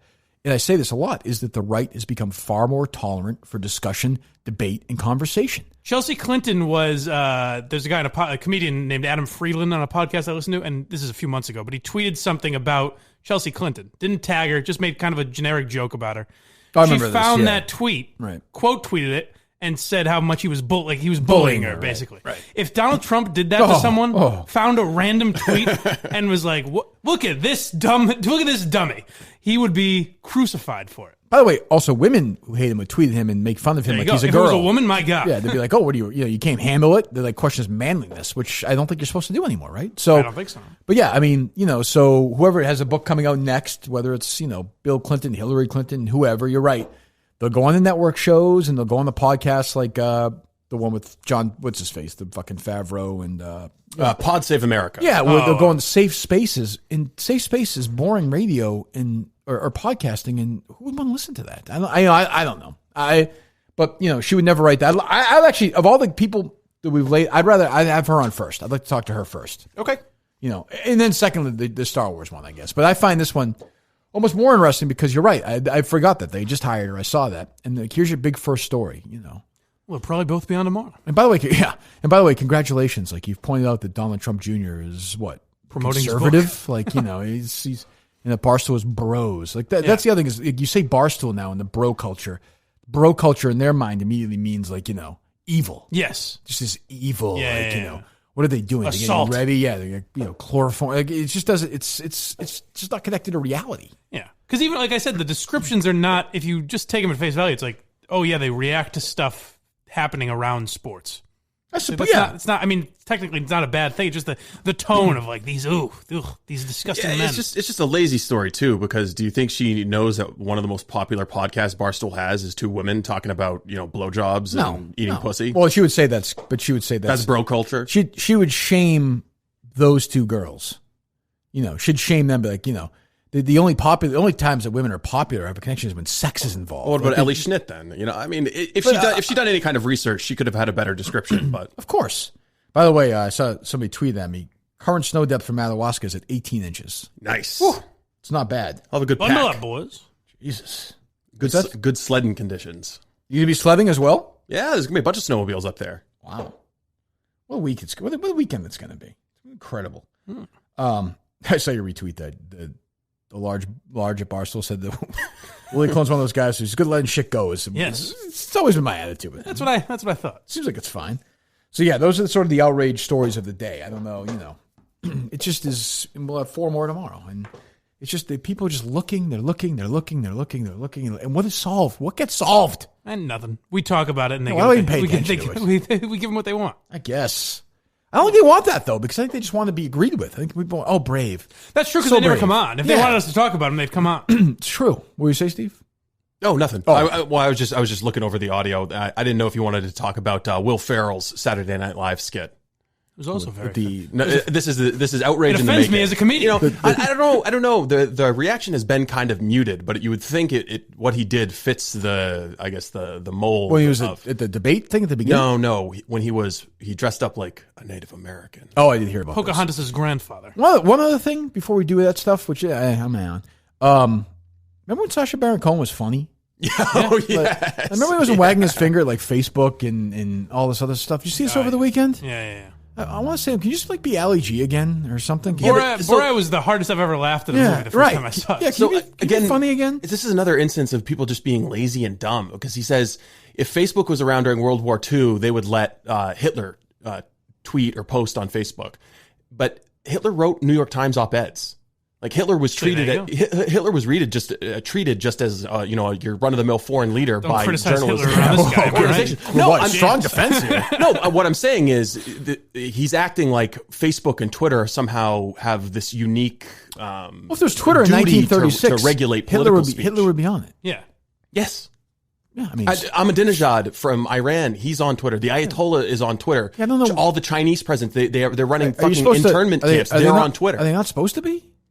That's the argument that Sacha Baron Cohen is making. I know, but of course they are. Is that these companies have a unique duty to police political speech? Yes. Yeah, but I mean, don't you want to see that so you can react to it and disagree with it and see it? I think the argument is for less information. Like somehow if Xi Jinping doesn't have a Twitter account, all those millions of Uyghurs are going to be free. That's Sacha Baron Cohen's attitude, basically.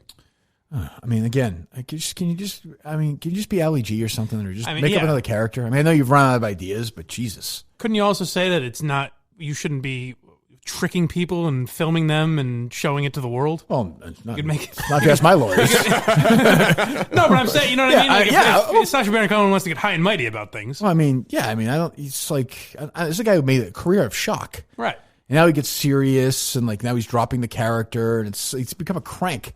These guys have become total cranks. Yeah. And I'm sorry to harp on the New York Times more, but they published an op-ed from Vladimir Putin 2 or 3 years ago. Good. Like, how is that not good? I guess if you're criticizing a big media company like Twitter or Facebook, why shouldn't you hear from dissent from the opponents? You should. Then you know where they stand. Yes, I know. I agree with you, but I think Cohen's argument is that it somehow empowers them to give them social media, to give them Twitter, to give them Facebook. Also, world leaders. So what they say is news, whether you like it or not. You know what I mean? Yeah, I don't know what. I don't know what. So they should all just be silent. Then what happens then? You think they're not going to? Well, then the government of China steps in and creates their own social media platforms. Does this idiot think that if some dictator isn't allowed on Twitter, they're not going to be dictators anymore? Just find another fucking way to do it. They'll have platforms that only agree with them. You know, find Ali G with Trump. No, with what's his face, Andy Rooney. Oh, he was on with Andy Rooney. That made me laugh. I want to think of him in a nice way. He's funny. Is he funny anymore? I don't know. I didn't. There's few sketches I saw of that. Who Was America show was pretty good. And you've done this before? Yo, I mean, have you ever done this before? Yo, for real. I come. What is your language? Your basic language? English? Yo, for real. No. So what language are you most comfortable in? Yo, English. For real, I was from England. And how shall I introduce it? That's your business, not mine. Yo. Look, I'm getting very close to the end of this. Oh, cool. Yeah, go ahead. Do what you have to do. You ever noticed? What is it? Check it. I is here with none other than my main man, Andy Rooney. Total respect. And today we is chatting about the media. The media is well important, isn't it? It is important. If a democracy is important, people have to know what's going on in the world. That's why the media is important. Does you think the media has changed since you first got in it? Does you think the media has changed? Do you think the media Miserable old bastard. No, it's English. The English language would say, do you think the media has changed? Not does you think the media has changed. Yes, I think the media has changed. So what sort of things does you think the media should cover? Do you think the media? Yo, do you think the media? I think it's English American thing. No. That's English. The English language is very clear. I have 50 books on the English language if you'd like to borrow one. Oh, douche it does? Let's talk about some mistakes that has owns happened or not yeah. happened. Has journalists ever put out tomorrow's news by mistake? I don't know what the news is if it hasn't happened yet. Yo, but if there was something like well important, like a plane crash, wouldn't you report that like a day early? How would you report a plane crash that happens tomorrow today? All right, safe. Well, you couldn't do that, but let's say it was something like the election, which is like a massive thing. Wouldn't you report who won that like a few days before, because it's gonna be such a massive story that everyone will want to know about it and read about it. Well, you don't know who won it, do you? Until the election is over. How can you report it before it happens? Yo, for real. Okay. Well, I know diners. Seems I remember. Yeah, diners are a great place. I went to a diner last week. Every week you see this guy. By the way, Andy Rooney's widow is in love with me. What? Emily Rooney, who does that show with Beat the Press. Oh, yes. Yes. Oh. Huge Minifan. Huge Minifan. Yes. Yes, she used to be in the intro to the show. Yeah. Oh, right. What is it about? Every Sunday, you'd be fucking watching my grandparents. I'd be all excited. Was he funny? Was No. he considered funny? No. But I mean, is that why he was he Find supposed an to be old funny? Andy Rooney 60 Minutes. Any old one, Steve. My grandparents would be all excited. And, whoever, Ed Bradley would be like, and now Andy Rooney. And he'd be like, what is it? Why Reading about the problem thank you. people have falling asleep and staying asleep nights. Seems An I remember. organization called the National Sleep Foundation did a study, and it says that the economy is making people sleepless. I mean, wouldn't they just? I feel for all those Not people even a who joke. aren't sleeping. This was like every week with him. He'd find, what is it? What Andy Rooney seems like the equivalent of a guy who holds up the newspaper at a crowd. Can you believe it, Right, folks? yeah. Come on. There's a story this week that 62% of people, he's like the original Danielle. He did in the lead. 62% of people, Rewind. 60% of people don't like crunchy peanut butter. What is wrong with these people? And it just rant and rave. I find crunchy peanut butter to be the better brand. Yeah, it's good. I don't know. Why does Mike have Alfredo down his penis? I can't believe he's fucking his mother. Doesn't make any sense. With holidays. The 4th of July is the beginning of summer. Labor Day is the beginning of the new year. New Year's Day isn't really the beginning of anything except a new calendar. Thanksgiving is our most American holiday, and it's good because we don't have to do anything on Thanksgiving except maybe eat turkey and watch football. That's why it cuts to a picture of him cutting turkey and then him laying on the couch on his arm watching the television screen. I like Thanksgiving because I get to stay at home. What a fresh take. I like that they got B-roll of him being a regular guy. Andy, lie down now, please. Like this? So I like a little scene before I masturbate. I just can't turn it on and see two people fucking. I need a scenario. He used to be huge, though. Oh my God! 60 Minutes in general. You have no idea. I'm talking 40 million people. Was that a his week. only job? Yes. He wasn't like a reporter. I think he was like a columnist for years, and they were like, "Oh, this cranky old guy is." I think he's from Chicago, right? This cranky old guy is. Let's have him bring in that old man wit every week. Well, he's basically doing it like a televised column. Yeah, that's what it was. Yeah, it would be about something that pissed him off, like the most basic things anybody could think of. It was Peter Griffin's. You know what really grinds my gears? Yeah, it was. That's where it came from. Really, I don't like the dentist. It was seriously like that every week. It was the most. No one does that now, right? No one replaced him doing that on 60 Minutes. Oh, I don't think so. You know why they call it worse? Because a root canal is really bad. It would be like that every week. I'd be watching it as a kid. I'd be like, this is fucking awful. Everyone would be laughing. And 35, I bet you Andy Rooney's making $3-4 million a year doing that. Now I understand why they call it a root canal. Now I had to have one this week. They show a picture of him having. That's my favorite, is the idea of them getting B-roll of him doing these things. Drinking the water that comes out of their faucet these days. Maybe Bottled New York, water has become a $9 billion business. This is one of the most. Oh, that's the other thing. Sorry, Steve. That's the other and then there's 10,000 bottles of that's the water. other thing. He was always 4 years late to the table too. Seems I remember when water fell out of the sky. The bottled water probably been the thing for 10 years at that point. But a lot of people now have more than 3 channels on their television set. Cable is sweeping the country. Me, I'm still a 3-channel guy. And it would be like him. Meanwhile, Netflix and Hulu. Right. It would be like, it'd be like 2,000. It'd be 400 channels. Bruce Springsteen sang 57 channels and nothing on. Boy, was he right. I was at a hotel this week. There was nothing on. It's like turning to the And there would be him Everyone thinks clicking of through the themselves channels. as, but I consider myself to be an absolutely dead center, normal, average American. You'd think my experience growing up, going to school, serving in the Army, getting married, having kids, buying a home, would make me perfect if Hollywood was looking around for an average American male.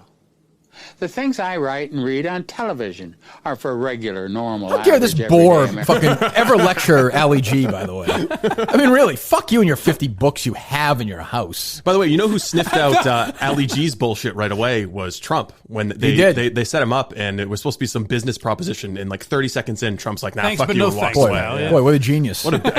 Really, way to go, Donald. Of course, keep in mind, my guy Ron Paul was in the fucking hotel room with, yes. Not with Borat. Bruno. He was stripping in that scene. But that was the funny thing is Andy Rooney goes, "I've got 50 books," and I just assumed he meant I was like, No, he no, wrote no, 50 no, the books? man has 50 he books, just owns 50 books. No, his set where he shoots this at his desk, he's got books on the shelf behind him. Yeah. People are telling me about this Amazon. Look how smart I am. Look at all the books behind. I was at a local bookstore this week. It was great. Smells different. Walking around, I like a good bookstore. Like that, and that'd be it. Like, okay, good, thanks. See you next week, Andy. It was like 50 of those at once and just been done. Seems I remember you could go into a Barnes & Noble. We have any other Andy Rooney or no? Yeah. Give me some more Andy. I like Andy. 60 Minutes. Rewind. This is this year's baseball piece.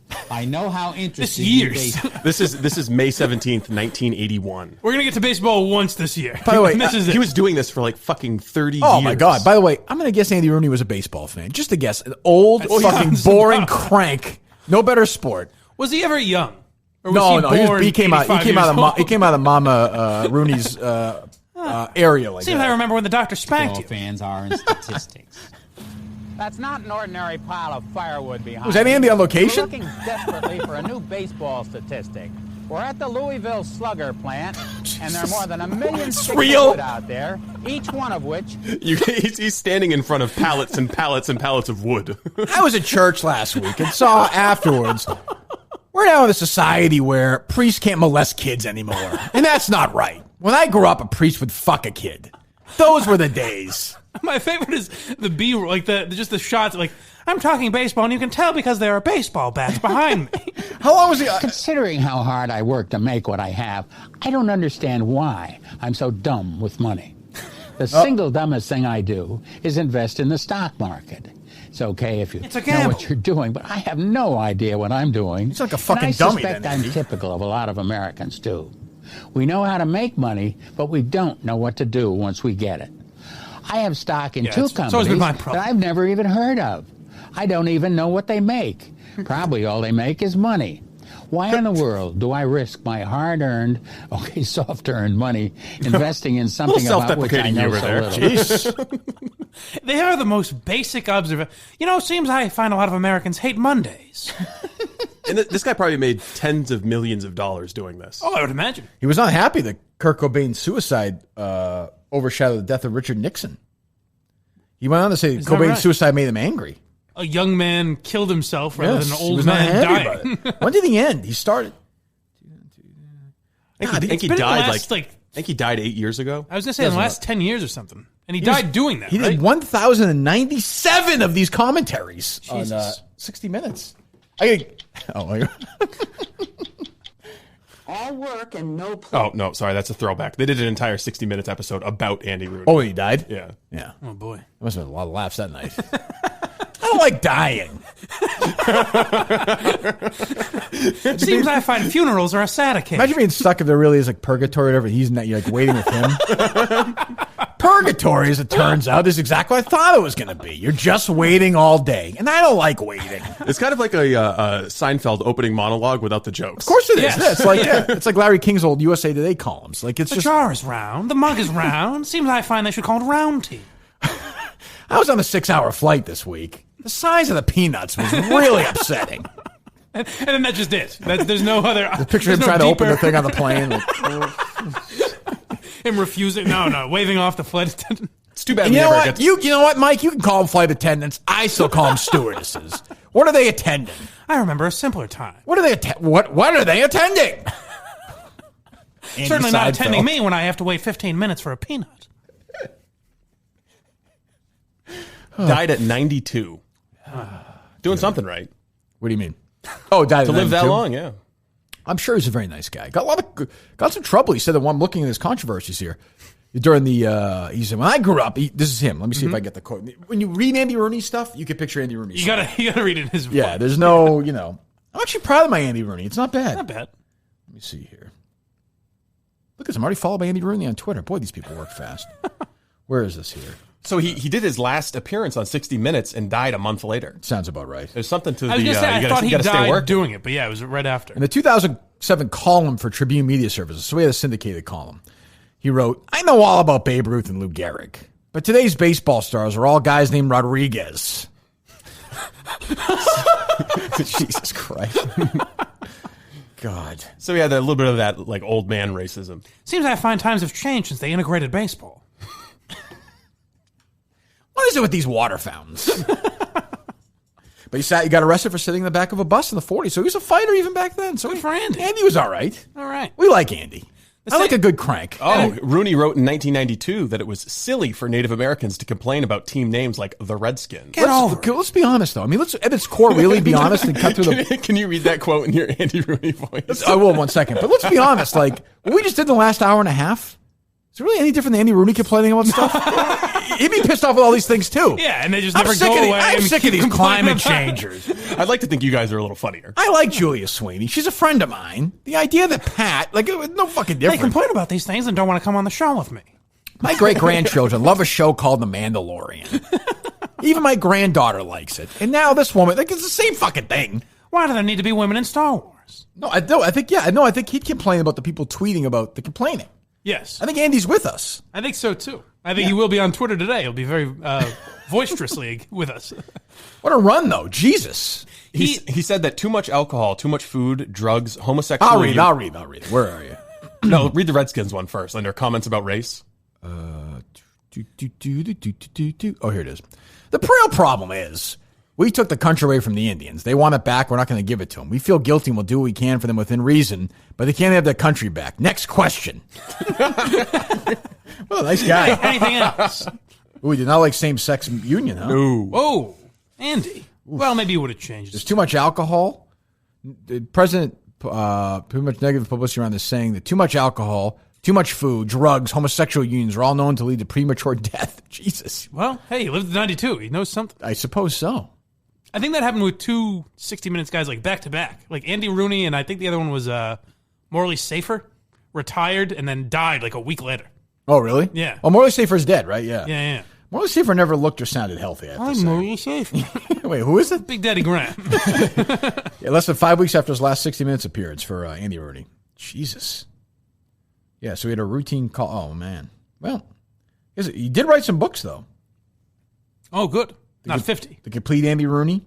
Most of Andy Rooney. Not that you ask. That's like a... Not that. That's... What was Jerry's line when he was doing the thing with Colony? Before I was so rudely interrupted. Not that you asked. Because I'm just a curmudgeon. I don't... I'll say it. I don't like Indian food. What is that? Oh, Andy. Jesus. Oh, we need a new Andy Rooney. That's what we need. That's what I'm saying. I'm disappointed 60 Minutes didn't replace him. With, Maybe they did, for all I know. They've been, but Polarizer. Some essayist they would have at the end would be like, a complete woke. Yeah. Just complete opposite. Like they should have that old curmudgeon. That's funny.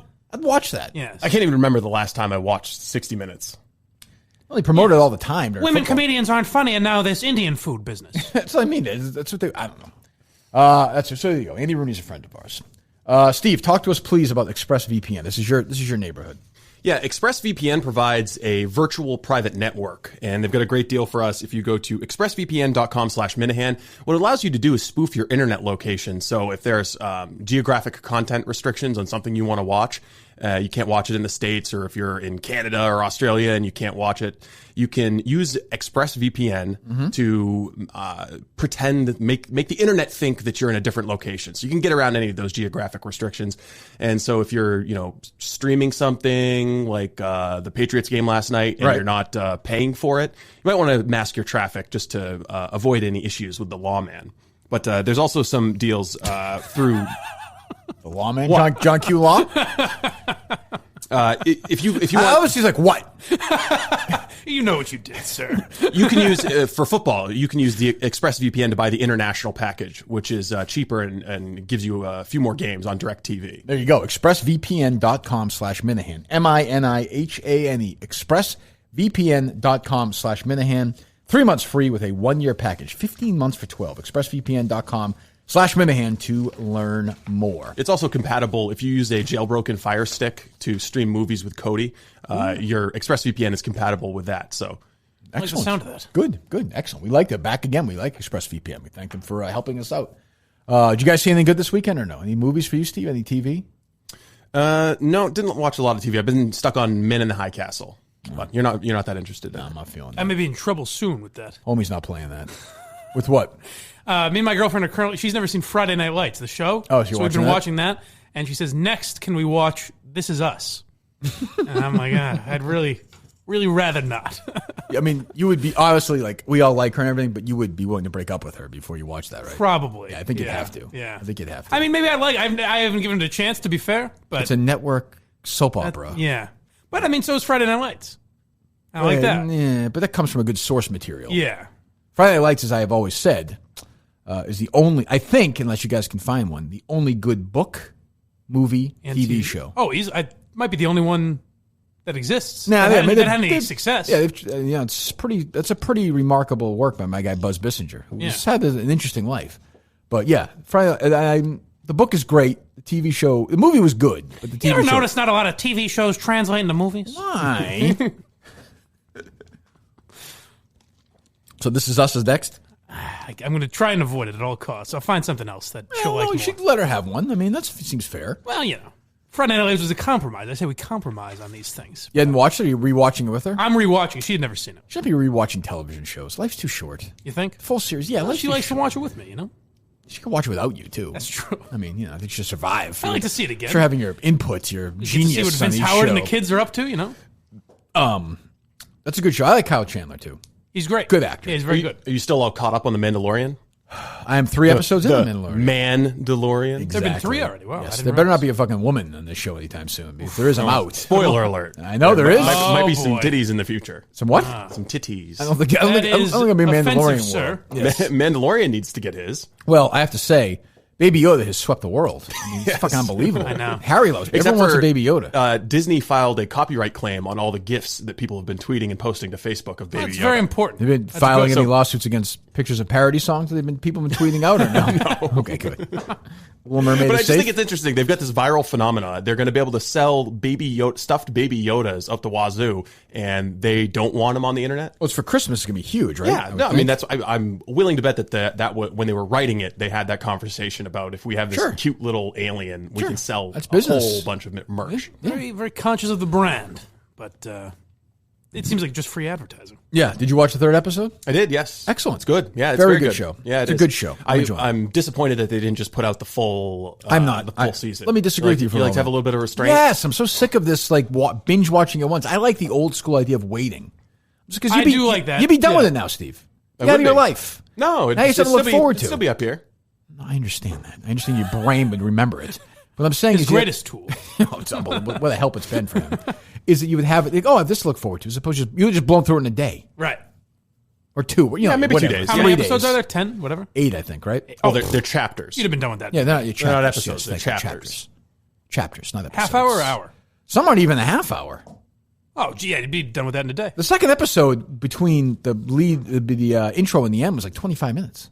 Very short. Now, I don't remember if I've asked that on this show or not, but I'm not a Star Wars guy. I would not like it, or I might. I think it stands on its own. Not Yeah, worth- but I think the universe is sort of, you have to kind of at least You gotta semi be be in interested it, in it. I think. Yeah. Well, I mean, if you're interested in science fiction, it's, I'm not really at all. It's more. It's basically like. Like, I'm going to tell you, Western. okay? You're not going to like it. Okay. Just, Thank you're you. good. Thank you. Steve Thank you just for- sell you. You don't have to watch it. Thank you. I There's enough TV out there. Well, do you like westerns?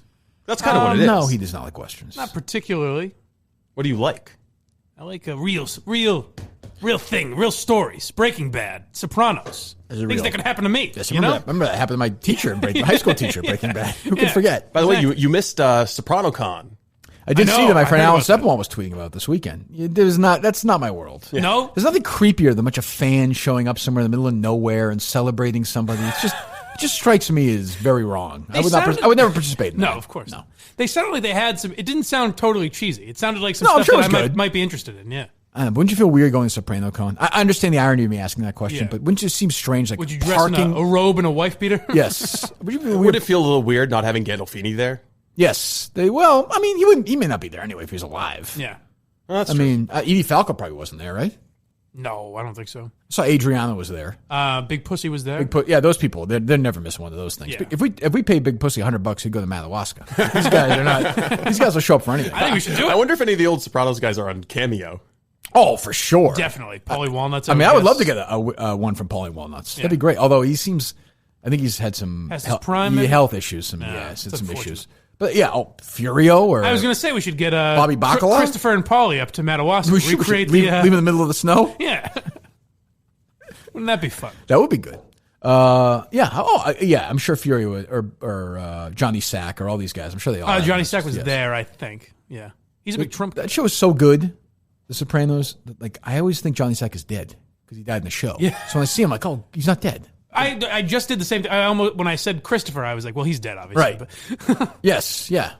Yeah. But he's not. But I haven't seen much of him either. So William DeMeo was on there. Who's that? I don't even know. He's charging $40 for cameos. we don't know who he played. No, I don't recognize him from the series. Did you watch the show? Yeah, I watched the series. I don't recognize him. How do you spell his name? You want to hear from him? A wish, an anniversary wish, or just a shout out. Book me on Cameo. I'd love to say hello to you. I don't know. It was probably Matthew Bevilacqua or something, like someone that was barely in it. I recognize the face, sort of. Who was he in The Sopranos? I don't know. Sammy Gravano. No, that's not. Sammy Gravano's a real person. That's a Gotti. Oh, sorry. He was in Gotti, yeah. Let me handle it. Sorry, I'm just reading Wikipedia. Jason Molinaro. He's part of the. That's who he played, Jason Molinaro? Yeah. I don't remember that name. He's probably in one episode. He was in 8 episodes. Huh. But I wonder if he's. He was in 8 episodes of he The stood Sopranos. outside he stood guard outside the ICU as Tony recovered from the gunshot. He took part in the card game at Satriali's that took place as Tony rejoined the crew. Remember when he got in the fight with that guy? Yep. He helped break up an altercation between Paulie and Bobby Bacala at the festival. Remember that? Yep. When the kid got hurt on the ride? Vaguely. Remember Bobby and Janice's kid got hurt on the ride? Okay. And Paulie, and he fucking went after Paulie. I don't really remember this guy. Neither do I. I gotta rewatch Sopranos. You know is Alba watch that? No. Oh, there we go. We've got to a. Yes. I'm not a fan of it. I mean, Italian food to me is not. I'm just saying. Well, you can say that. You can say that. You can criticize. You can disparage the Italians. You can do impressions of them. Right, that's true. You can dress up like them. You can do wacky sketches. No issue. No problem. That's true. You could be the Fighting Irish or the Leprechaun. You can make fun of it. That's true. That's safe. Irish and Italians take a beating in this country. How we get to the Sopranos? Oh, Soprano Con. Yeah, I didn't think I was going to participate in that one. I wasn't asked. Well, I stepped on that day. I think with you, Steve. Yeah, I think that was the first podcast we did together. Ooh. Well, I mean, you didn't really do it. I clicked record. Right. Yeah. Were you actually on it at all or no? No. You did an Entercom podcast with him? You did. Now it's weird. Now that I think of it. He came to the Howie studio and we were negotiating doing a show from okay. Howie's studio. Gotcha. Yes, we were negotiating this. Yeah, from Howie's studio. Somebody sent me a clip like a week or two ago. It made me think of this on Twitter. Somebody sent me like a 10-second thing of the old UDEC and MHB, and you were talking about me, and like this is when I was still at radio.com. Yeah, and you were ranting. You were like, three of you, and you were like, Kirk. He's like, I guarantee you, they're not setting Kirk up to fail. At radio.com, which is funny in itself. But then you're like, if they're doing that, let me ask you this: if they're doing that, why would they pay Dave Cullen a lot of money to be his producer? Which is actually a reasonable question if you think about it. But yeah. It's just. I forget what the guy said. I was like, listen, these are good people here. Amazing how all these people still come back. Did he collect a paycheck from Entercom? He did 2 days' work. We didn't quite do 2. Well, I guess he was there for the second day. I mean, had he got his direct deposit forms in yet? Well, he worked. You have to pay him legally, right? I would think so. Yeah, I guess so. I could see Dave being the kind of guy who's like, no, don't pay me. It wouldn't be honorable. No, I understand. I understand. Like, I mean, if there was this won't happen. But if there's some forum where Dave would be happy to answer questions, somebody could ask him that on social media. Maybe I know he'll never do that. He's too. It might take a while to get a response out of him. Oh, forget. I won't do it. I want it. You don't like it? Fine. I'll produce. I'll produce a tennis match. Fine. Fuck you. I won't do it. Dave was trying to explain something to me over the weekend, and I came in and asked Steve about it. Steve summed it up in 4 seconds, but it took like 6 pages of explanation from Dave. I was like, what is he trying to say to me here? He sent me like 40 texts in a row on Saturday afternoon. I'm sitting there like, what are you trying to say? But he prefaces it with like, this is probably a dumb idea. I'm a fucking idiot. Always. Every time. Without fail. You think I'm a fucking idiot for this. Yes, I will. So, can't you just, but he doesn't have the ability to crystallize it. Right. It's such a weird thing. I don't know what that is. I struggle with that. He sent me a text message on Saturday that said he's been following all the goings-ons for this thing on Tuesday. Yeah. yeah. He's like, well, so this is what's going on. 5 million text messages later. Is he still working on that or no? I think he is. I think he is, yeah. Okay. That feels like it's died in the water a little bit. The reception wasn't as good as the Vigil or the ice fishing. Well, no, of course not. I understand that. Like, the Minifans sometimes have... they got their mind on turkey. Yeah. I respect that. I think the ice fishing is what has caught them up. They're all concerned with Boy, it telling was me... amazing. I heard from 30 Minifans that, we could get wristbands, and only people who wear the wristbands can get into the live show in Madawaska. Yeah. That's not a bad idea. But we could also do lanyards. Just like everyone is DMing me. Yes. This is how you could do Well, it. get on it. I'm thinking about it now. A nice lanyard would be nice. Yeah. Now, I had a discussion with DEC on Mike and the Minifans. He seems to think he can just go now. He's changing his tune. Well, here's the thing. You mean go without getting a ticket? That's what it seemed like. I don't want to. Well, I don't want to say that. By the way, did you reach out to that Riley Bergeron shithead or no? Yeah, I did. What did he say? He said he's willing to come on and get screened. Yes, I was going to have him on my show, and then he mentioned that you might still want him on. So I said, no, save it for the show. No, we can save it for next Saturday. Then. That's fine. DEC's the president. My thing with DEC is if he wants to go there and do his own show from there, right? That's different. I don't know, but I mean, then he's working. He should probably cough up fucking $75, shouldn't he? Well, I would think he should cover the cost of food. I mean, God knows he's going to eat. You think? Actually, if he comes, we might give him some food to take home. That's true. That's not the worst idea.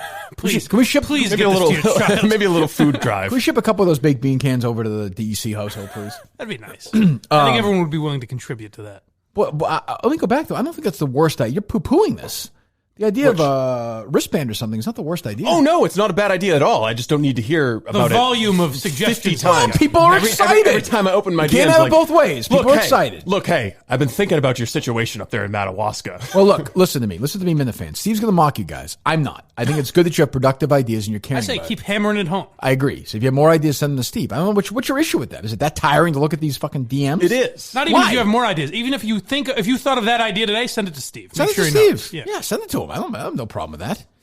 It's a better. What solution did you have? Something like that. Hand stamp. Probably Hand be stamp. cheaper. How much does it cost to make a fucking wristband? You probably get Like one. 75 cents a pop. Then you got to take your gloves off in that cold. Well, not this live show. Well, still. There will be heat at Might the be. restaurant. I would hope. I know, but you still be coming down, It'll actually probably be too warm. Coming down from what? They're cold out there. I might keep my gloves on the whole Be time. hours later, isn't it? Oh, that's right. Yeah, I don't think they're going directly. Maybe some people are, some psychopaths, but I don't think so. Steve will have an itinerary, I think, for everyone. Very good. Like a wedding weekend itself, won't Yes. you? Yeah. It'll be all planned out. What time is breakfast going to be served at? I think because we're accommodating such a large number of people, Mm-hmm. we're going to have basically not one meal. We're going to have a range. So breakfast will probably start at 6:30 or 7 o'clock or something like that. I was kidding around. Starts It's fucking ice fishing. People are ice You got fishing, to get man. out on the ice early. All right. Yeah. So breakfast will start at a certain period and then probably cut off around like 10 or 11 or something like that. And we'll just have food available. And then we'll switch over into dinner mode. Who's going to be serving the food? Well, it's going to be self-serve. People, okay. We're going to have, buffet style. Yeah, we'll have paper and plastic, and the people just drinks. walk up and grab their food. Coffee, water, orange juice, maybe. Okay. During the day? Yeah. Yeah, during the day, I don't know. I mean, are we going to truck in a bunch of Coca-Cola and that kind of thing? I was thinking it's going to be mostly It's weird to see water doesn't call and it beer. Coke, Coca-Cola. That's just not an American way to say it. It's just not. You know what I mean? You ever say that? I've never said Coca-Cola in my life, I don't think. People bring in trucks of that Coca-Cola I've heard about. Yes. Isn't it weird that you say it like that? I don't think so. I know you don't. That's true. That's the thing. You got Pepsi-Cola and Coca-Cola. Okay. Pepsi-Cola. All right. Of course you do. All right. But yeah, so the Minifans seem eager for this event. They do, yes. I'm expecting we're going to have probably 200 people.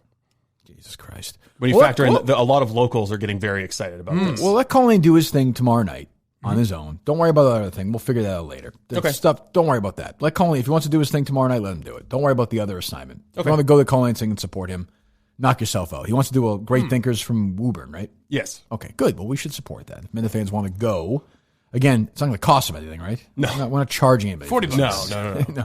You can just go if you're around the area. We have Minifans around there, done with work. You want to go have a couple of beers and a dinner.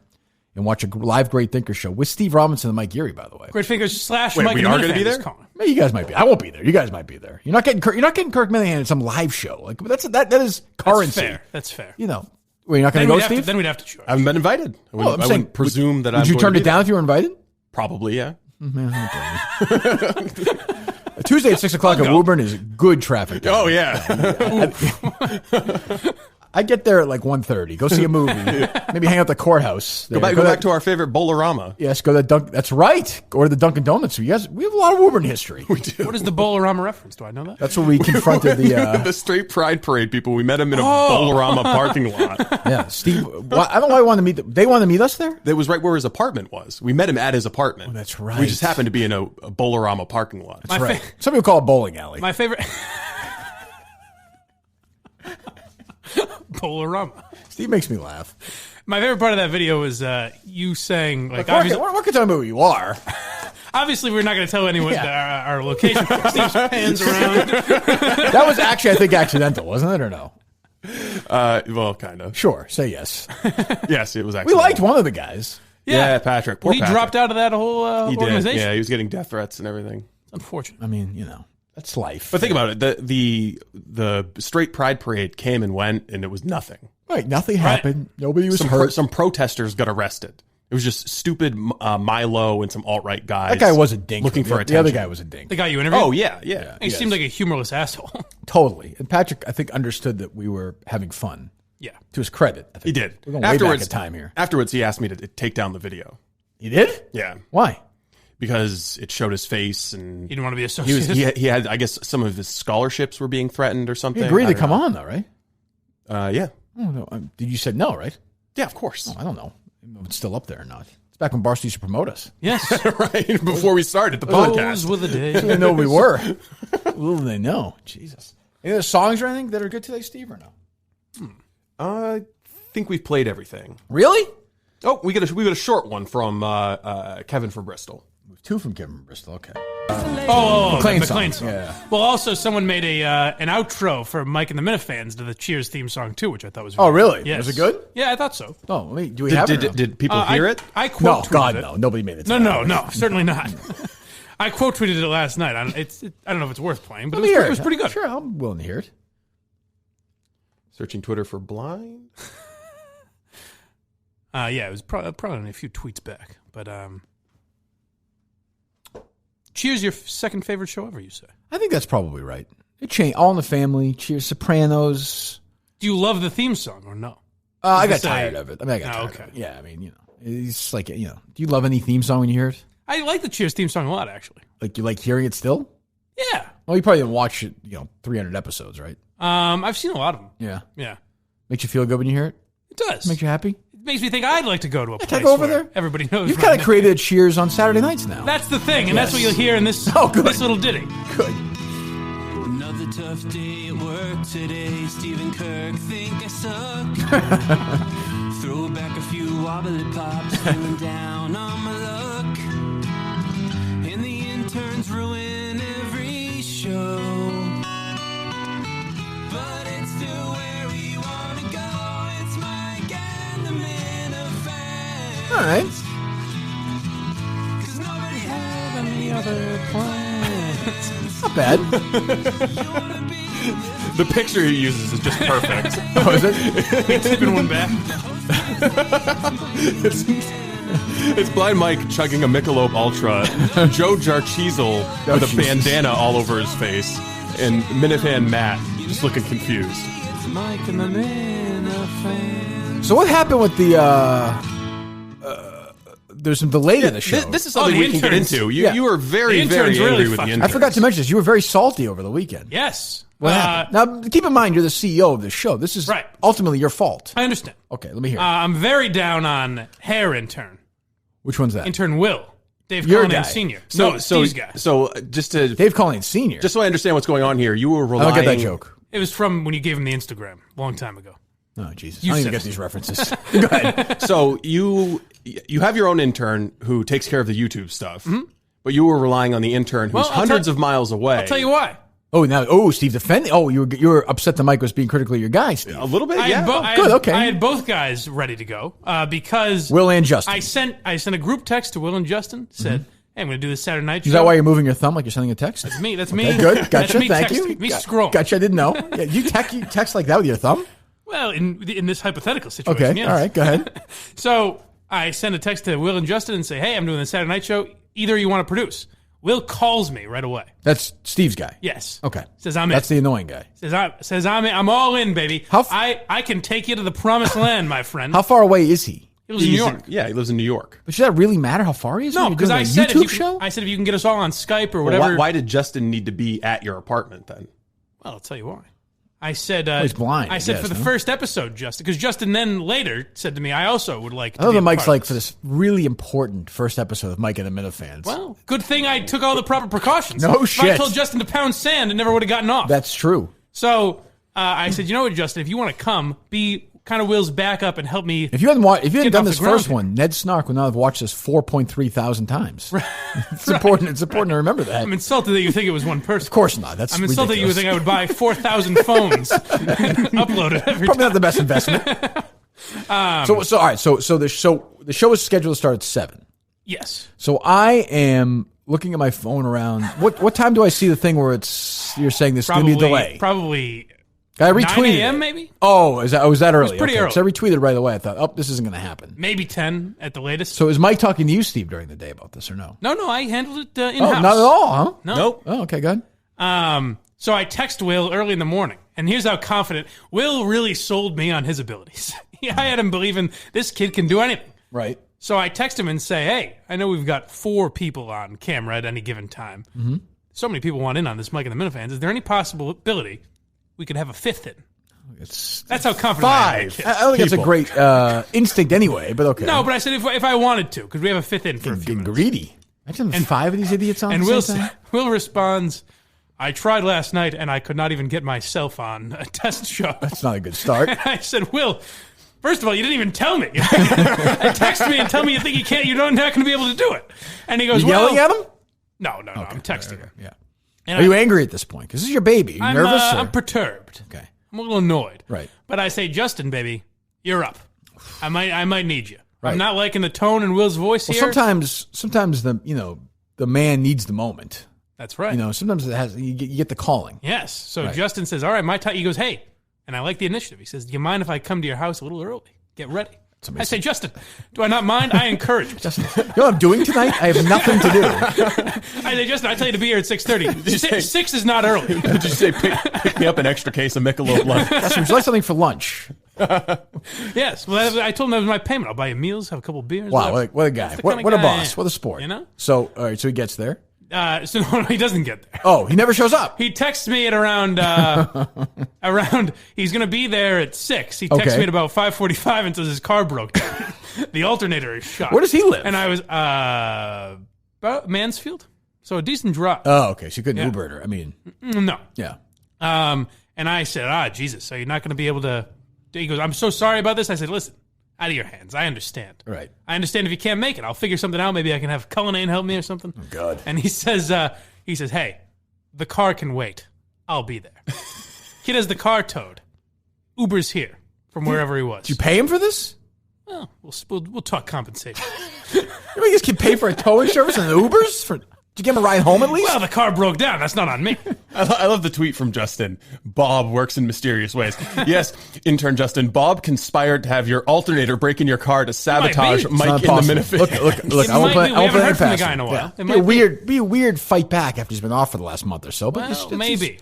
So he made it there in time. He made it there. How much is the Uber from Mansfield to where you are? No, he had made it to Newton. He was pretty close. Oh, he drove. Oh, I got you. Yeah, So he yeah, Ubered. I gotta say that's good dedication. That That's that what I impresses said. me. I like the Which one's that again? Justin. Sneakers. Sneakers. Okay, right. Yes. So and I said after we wrapped So Will is out in your mind. Will's out. After Will's we out. wrapped Yeah, up a yeah, successful show, I know this really hurt Will, but I said, Justin, you're my guy. Wow. That was a hell of a performance you put on there. Now he's got some things to work on, like playing the intro, for example, or playing any audio at all. I don't even criticize him. But it's a week one.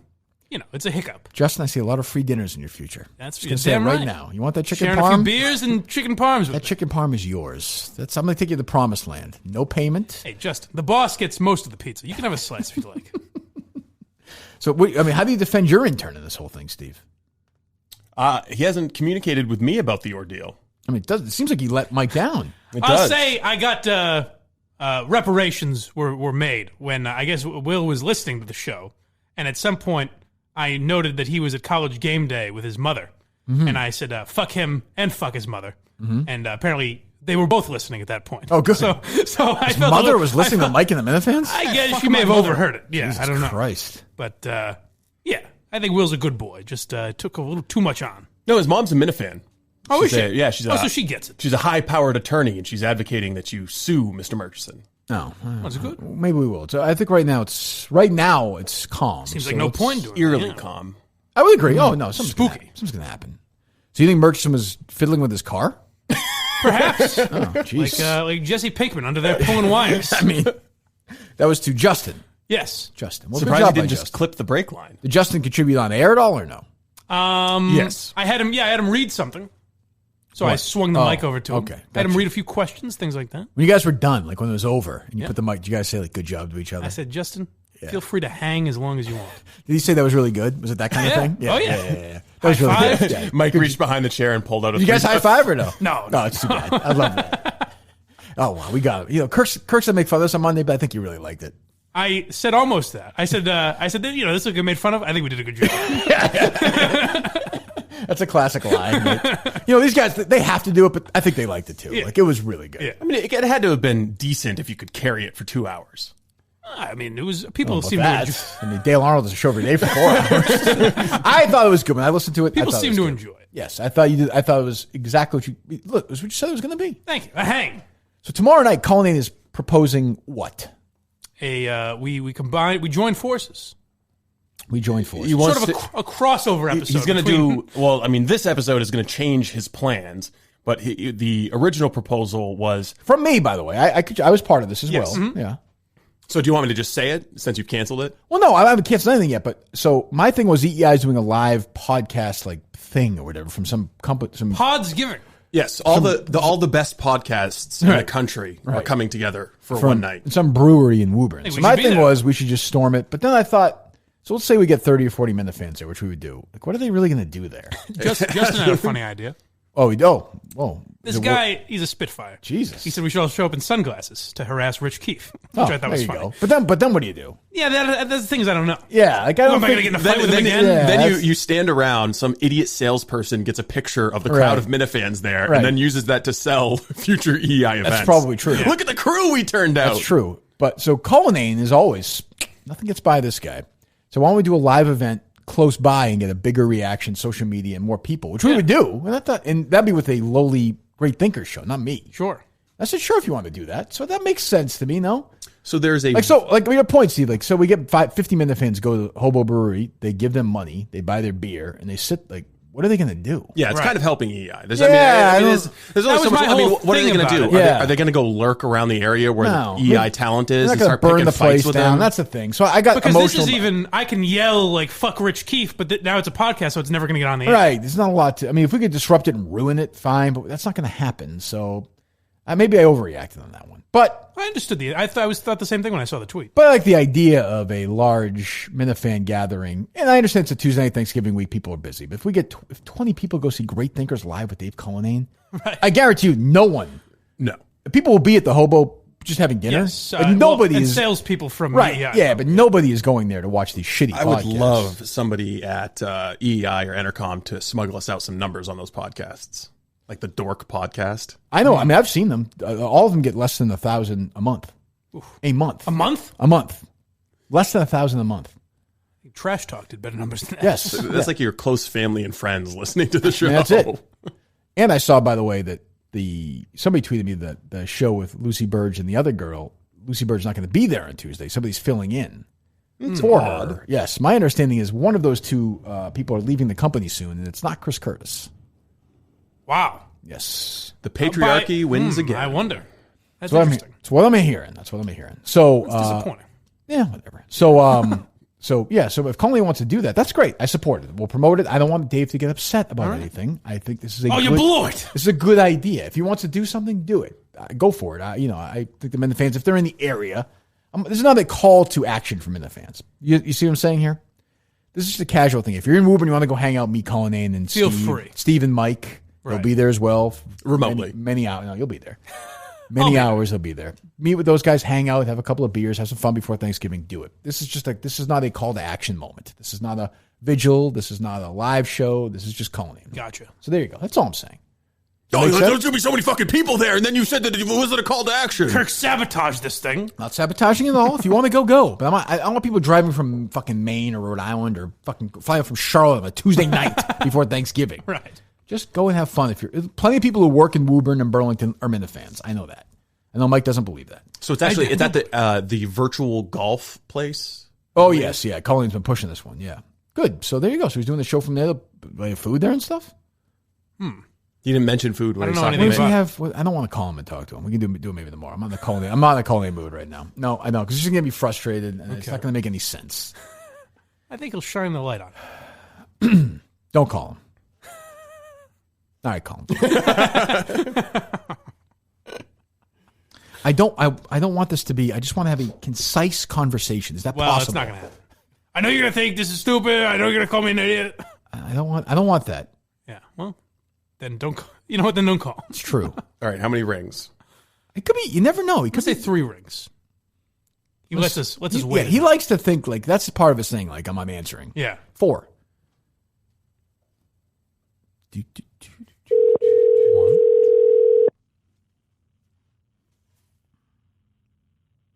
2.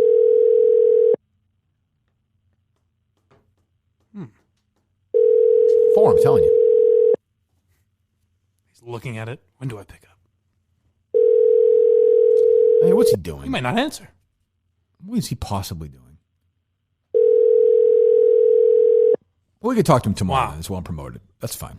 It's troubling. But I thought about hope he's all right.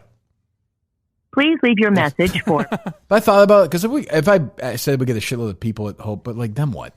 Right. Then everyone's just standing around with beer and like looking at dumb podcasts. Well, Be like, you suck. That's It's the not- tough thing. Is like, do we chant Kirk Minahan? Yeah, or it's but, like- but even like the difference with the live radio is we could have done something like that. Right. But podcasting, they'll just never Yeah, put it'll it just out. be stupid. Yeah. No? What do you think, Steve? Yeah, no, I kind of agree. I mean, even with Mike at the casino when Brad Foe and they were doing the EEI roundtable, it's kind of, I mean, that's all you got. You walk up and you make fun of them. And then are we you going to try do it and- every time they do it? You know, I don't know. Yeah. No, I mean it's tempting when your enemies are in the field, they're vulnerable, and you want to do something, you want to pull something off. But where it's a podcast, they'd be able to just edit anything out, and it might actually work to EI's advantage to get a crowd there. 3 minutes ago, the Minifan Show Twitter account. It's Real DEC. Tomorrow, 5 a.m., I'll be doing something different for the Minifan Show. I'm going to talk about my mother who died of pancreatic cancer last year. Some wild stories about my childhood. Why do you have that reaction? Just talk about me. So I'm going to do something that's never been done before on the Minifan Show. I'm going to imitate Kirk Minahan. I mean, really. Like, congratulations. Your mom died of the same cancer my mom died of. You going to try and top me with stories, asshole? Play sound to me and fucking make fun of me, for Christ's sakes. Jesus. Boy, wasn't expecting that reaction. What? Usually you're sympathetic. No, I like DC. I feel bad for him. But do I need to hear stories about his wild childhood? I don't know. Boo-hoo, we get it. Yeah. I'll give it a listen. We love DC. That's fine. He's a good man. So we only got left in that show. Jesus. I know.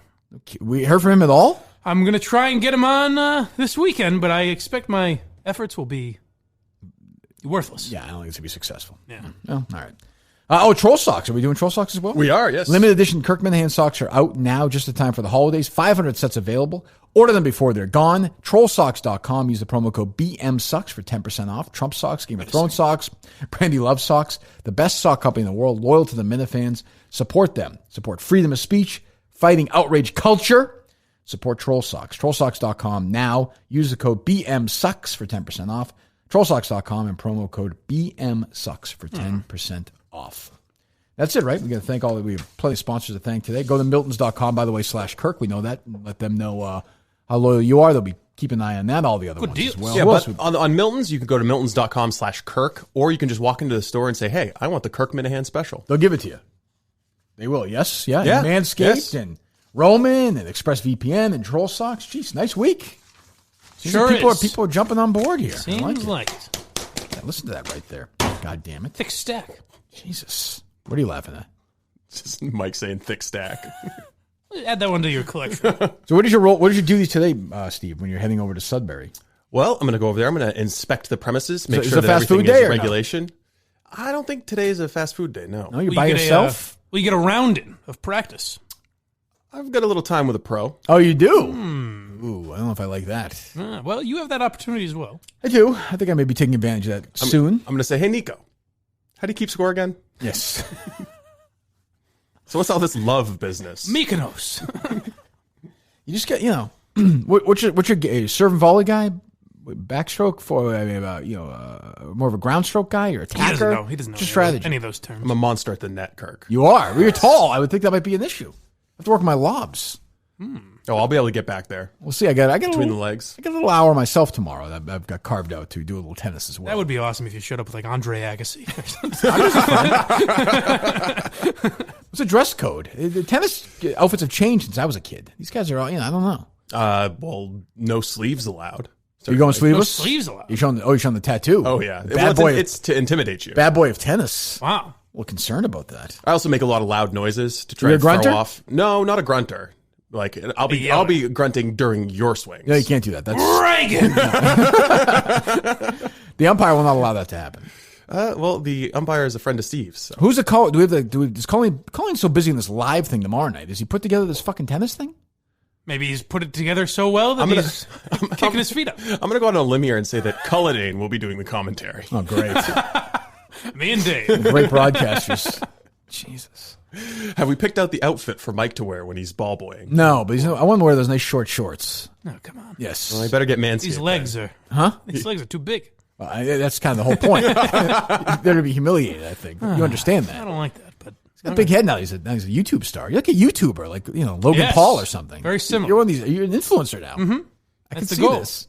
I also don't think there's any chance episode 2 is a bit of a letdown in numbers. What are the chances that Blind Mike's actually getting sponsored by Michelob? I think it could happen. That's my goal eventually. I don't think it'll go down that much. I think people are going to enjoy it. Yeah.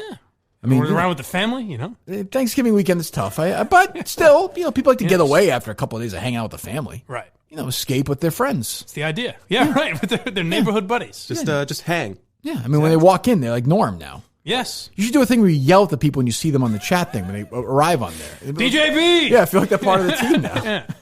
This DJB is a breakout star. He Forget is. it. Oh, I agree. my God. I told him, I think you've got potential to be a regular, my friend. Do any of these people think this is going to lead them into, like, other than the lunatic, into, like, my world, or are they smart enough to... I got the sense only one person did. Just the crazy guy? Yeah. Okay. Yeah. All right, that's fine. All right, well, okay. There we go. Anything else today, boys, or no? There were probably. I feel like there were so many outrage stories that we missed. We missed that Bryant college kid. Oh yeah. You want to do that? We can do that if you want. Yeah, I mean, there wasn't. He was genuinely. That's one I can imagine being offended by. Well, not really. It's a little strange. I don't think you should go after him. Like people want him expelled from school or whatever. It's like, I don't really care about that. But Here's what I think about it sounds bad though, right? It's rough. Yeah, but you can hear it. No, actually, if you notice, you look at the stats. Black people actually graduate college more than white people. Black women are some of the most educated people in America right now. Yeah, this sounds bad. It sounds Yeah. bad. Yeah, it sounds bad. I mean, the kid's obviously a dummy. I mean, Yeah. Very similar to Joe Judge Sheasel, now that I think about it. Joe Judge Comedy Sheasel. influence. Did you ever talk to Stuttering John about your comedy, Steve? I thought he was going to mentor you, no? I know, that was the goal. No, then we tweeted out a clip of the prank phone call, and he responded to it, so I think he knew that it was... the jig was up. Yeah, but it wasn't really a jig. I was being honest. Yeah, I wouldn't My mind- phone call. Wouldn't mind having that. Yeah. Are you going to be... Mike's doing stand-up in Madawaska. Yes. Will you be doing any stand-up, Steve, or no? No, I'll mostly just be producing. Oh, it's true. I guess it is a live show. I suppose that's true. Fine. All right. Yeah, see what else is going on this week. We'll be back tomorrow. We only 3 shows this week. I know. Sad. Is it, though? I don't know. Well, for the fans. They'll survive. They have other stuff to do. Yes. As we've learned. These are people with full, rich lives. They get to spend the Thursday with their families, and, they won't be on Discord at all Friday day with their real talking to each family. other. Well, Saturday, I thought. I think this week I might have to do Friday. The second week of the show, you're changing the day of the show already? Well, here's This is appointment programming. Because of the shithead birthday party for this little Well, also, fucker? I'm going to a comedy show Saturday night as well, so it's all day. All day. This is what I mean. Like, this is like But the here's Portnoy Minahan millennial Here's the issue. logic. Here's the logic.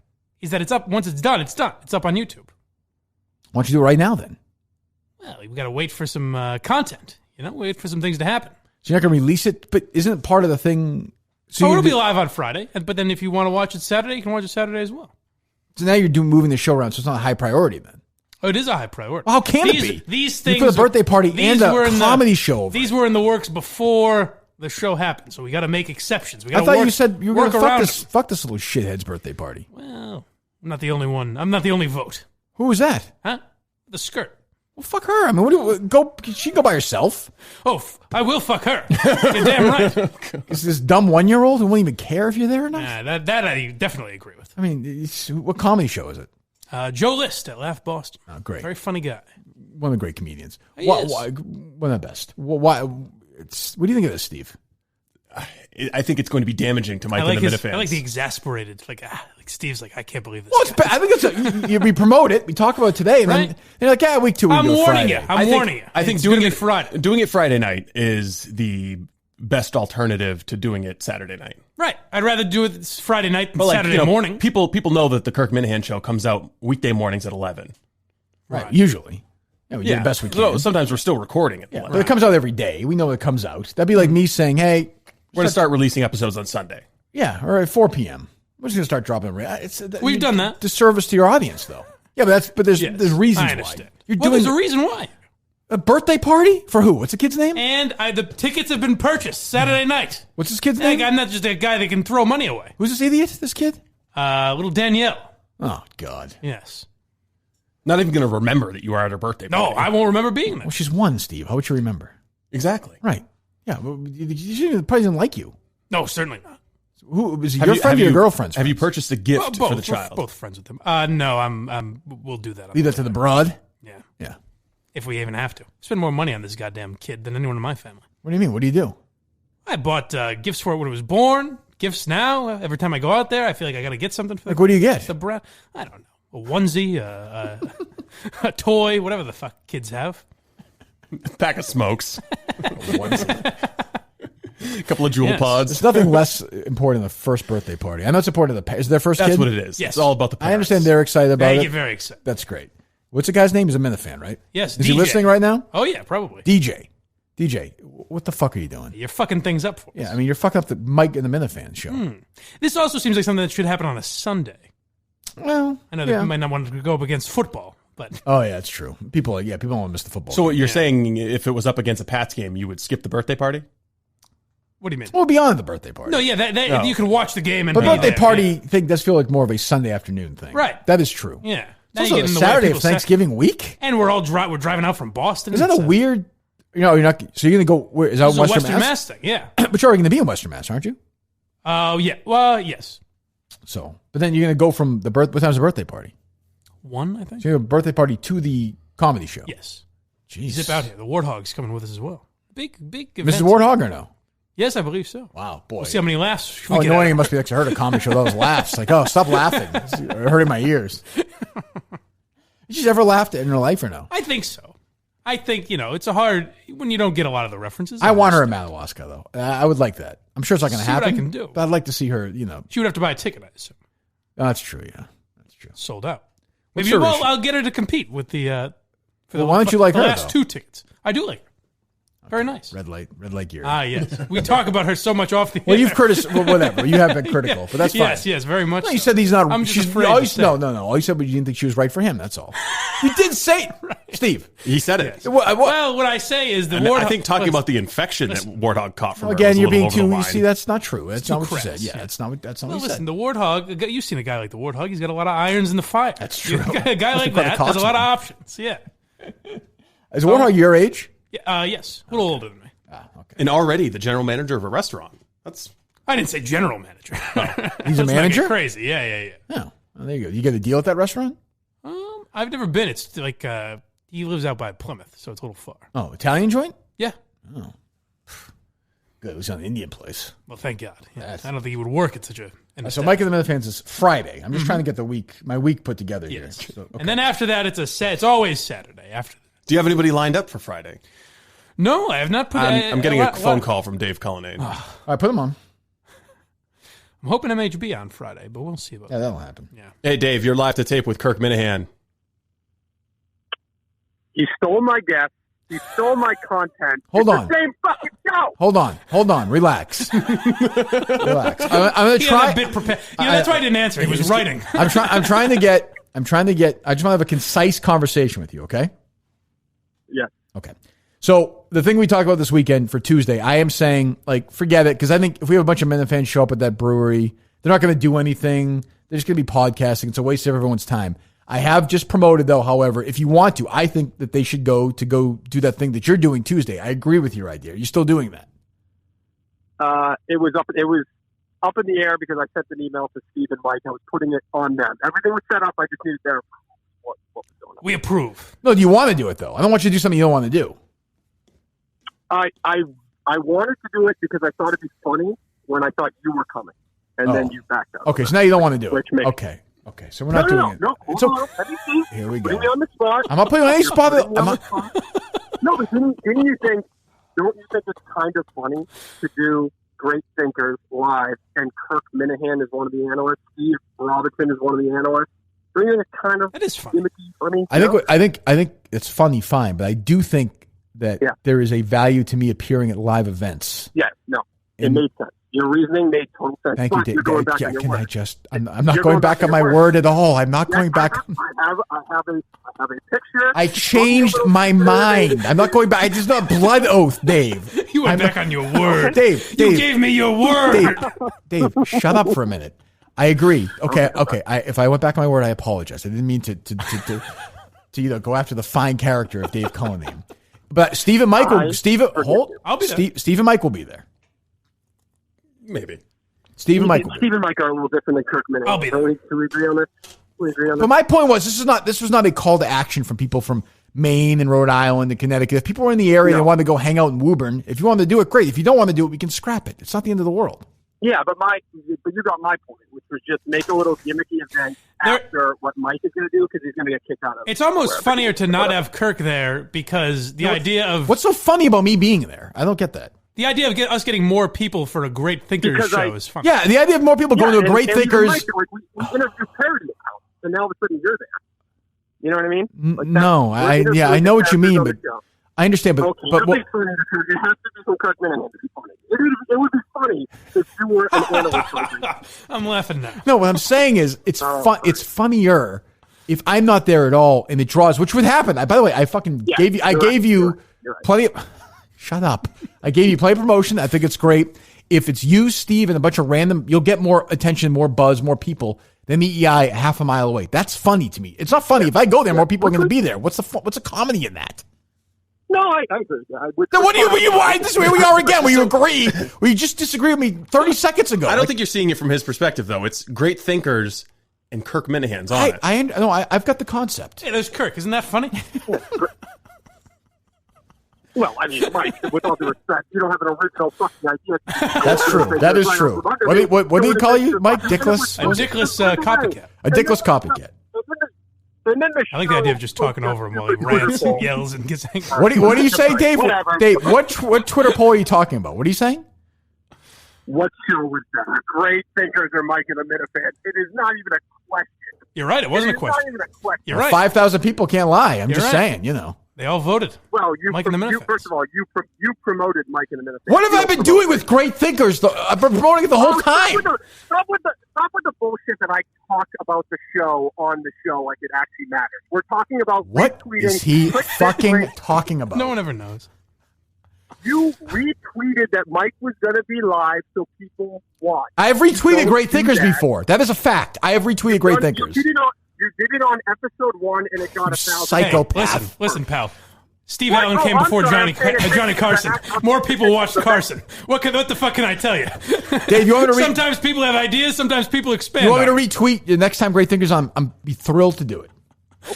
Nope. I'm going to do it all on my own now. Oh, God. Might even launch it on my own channel. Might even launch my own YouTube channel. Not a big deal. And I'll retweet it. I'll still retweet it. I'll do it. I'll fucking do it. Maybe they won't even post it. Maybe it'll just be a private. Phone connection's awesome. Are you going with Steve to Sudbury today? I am not. I am not. I got to tomorrow 11, and then I got to meet our president. Another failed culminating. So are you giving up control of this tennis tournament, or is it still yours? Another failed thing. He just made this appointment without asking the fucking producer of the show. He should have called me and said, I'm going to this place. What time? Now I can't tell if he's really angry. Oh, he's mad. Steve, what do you have to say to that? I think we've fallen into Dave Cullinane's web. Here he is trying to book you for his show under false pretenses. That's true. He lied to me. He just did a jiu-jitsu trick on you. He just convinced you to retweet great thinkers by telling you that he doesn't want you to retweet great thinkers. What was your favorite moment of the Jonas Brothers concert? Cake by the Ocean isn't a Jonas Brothers song, but that song fucking is great. Yeah. Hey, happy 38th coming up, buddy. Are you really 37? I'm 33, you dickweed. What'd you call me? A dickweed? All right, so give me. We promoted it a lot today, and then we would promote it a lot tomorrow and on social media. Are you going to be at this golf thing in Woburn tomorrow? I will be at the golf thing in Woburn. Yeah, so Mike and the Minifans will be live there too as well, Mike. Sure. Yeah. Oh, really? I'll be there. Okay. So Mike and the Minifans will be there as well. Well, it's a crossover show. Okay. How many shows are you doing? This week? One episode in, and we've got a crossover. So if anybody's in the Woburn, there's a lot of Minifans working in Burlington and Woburn in that area. If you're done, what time are you going to be there, Dave? Let's do 7. Okay, yeah, sure. Let's do 7. 7 o'clock, I'll be there. Yeah, I think 7 works for me. Does that work for you, Mike? Is that good? Sure, 7 works for 7 o'clock, Steve. 7 o'clock, you'll be there. Remotely, yes. You're going. I'll join remotely. You are going. Remotely, Dave. But by the way, Kirk's going to retweet this. Actually, no. Kirk, don't retweet this. We're going to make a guess. Doesn't need to. Don't retweet it, Kirk. Don't do it. I won't. I promise. Were you going to say something else? No, we have to limit the capacity, so we can only have a certain amount of people. So we'll make a guess list. I think you'll be all right. I think you'll be all right. Do you have umpires, announcers? Where are you at with this tennis thing? I'm trying to lock in the play-by-play guy first. That's my focus, and then I'll move on to the other thing. Oh boy! So I have not moved on to the Mike is the color commentator. I am the sideline judge. I will find the I find everything else. I got it. Don't worry about it. That's my production. Okay. You just focus on your game. You worry about Kirk Minahan. Steve and Kirk, just do what I told you to do, because that's a nice little element that'll be fun to watch. And you guys just focus on your game. All right, we'll talk to you later. Goodbye. Goodbye. As always. You can never tell if he's really angry. You just can't have a conversation with the guy. Yeah. I'm going to make a prediction. Tuesday thing doesn't happen. No, it doesn't feel like it's going to happen. Either it's just I'll be in an Uber and I'll get a call that I can't make it up, and it's. Colleen wants it. Colleen loves that stuff, though. He loves it. He loves that little show of his. So that's good. He does a good job. Why would it be funnier if I was there, though? Just imagine. Think about it. Think it's great thinkers, right? It's great thinkers, and Kirk Minahan's on it. Well, I think he's thinking more is he's thinking there's going to be four people there if I don't show up, and if I show up, people will be there. That's the funny part. He's looking forward to some would say desperate. He's looking forward to the chemistry between you and DJB. Yes, I will not be there tomorrow. I don't want to give any false pretenses. But like I said, if you're in that area, you want to swing by after work and, have a drink or two, I don't know. If this thing with Dave, we're going to promote it today. If you want to show up, great. If not, no big deal. Excellent. You'll be there. Yes. Steve will be there. Remotely, yes. Why would you not go? Because it's in fucking Woburn. You live 10 miles away. Hopefully I can get there. Yeah, you'll be there. I live like an hour and a half drive away. No kids. You have nothing to do. I'm going to be home recording this and cutting it up for the podcast. You can do that after. Okay, so I'm going to get home at fucking 10 o'clock. Yep. And then go find a recording of all the hours of content that has been generated. Which will be up there, yes. This is your job. Yeah, I know it's my job. That's why I'm going to stay home and do it. I don't ask you to do a lot. That seems reasonable. If I can be honest, I predict the broadcast will be about 20 minutes, if I had to guess. I think you guys always underestimate the Minifans. That's all I'm saying. I think Minifans are going to show up. People are going to be there, I think. There will be people there for some reason to watch this. I heard the Discord was excited about it. Is it going to be Dave with people remotely? Like, is it him? The Great Thinkers live? Yeah, I think he's going to have to bring in people. As far as I know, yeah, I would think so. And he's just going to do what he does on that Instagram thing live in front of people? Yeah. Boy, that's appealing. Or maybe he would have them. Maybe he would have the likes of that's what I'm saying. Are they going to be there? I think so. But they're from out of state shit, some of them. Some of them. Well, we might have to settle for the local guys, It sounds like a great night. It does. I'll be there. Yeah. I mean, remotely. Right. I'll be watching. Right. I'll be rooting for Dave to go. But Dave can't explain anything. It's funny to imagine he just can't explain it from your house. Yes, well, I'm picturing it now. It's very funny. Not watching it from my house. Like he can't explain anything. No. Then once you, I'm thinking of a YouTube series that he could start as Dave explaining things. But the funny thing is, he's pretty good. Like, he's good at explaining things on that show, I think. Yeah, it's true. He's Once good you at say to laying him, out the- once you say, he says something, you say the exact opposite. Like, you know what? You're right. I agree with that. And he was just screaming about it. Well, he's got no confidence. It's weird. He's got boatloads of confidence, but also none. His charisma, but no confidence. There you go. Yeah. He's got plenty of charisma. Captain Charisma. All right. So we'll be back tomorrow.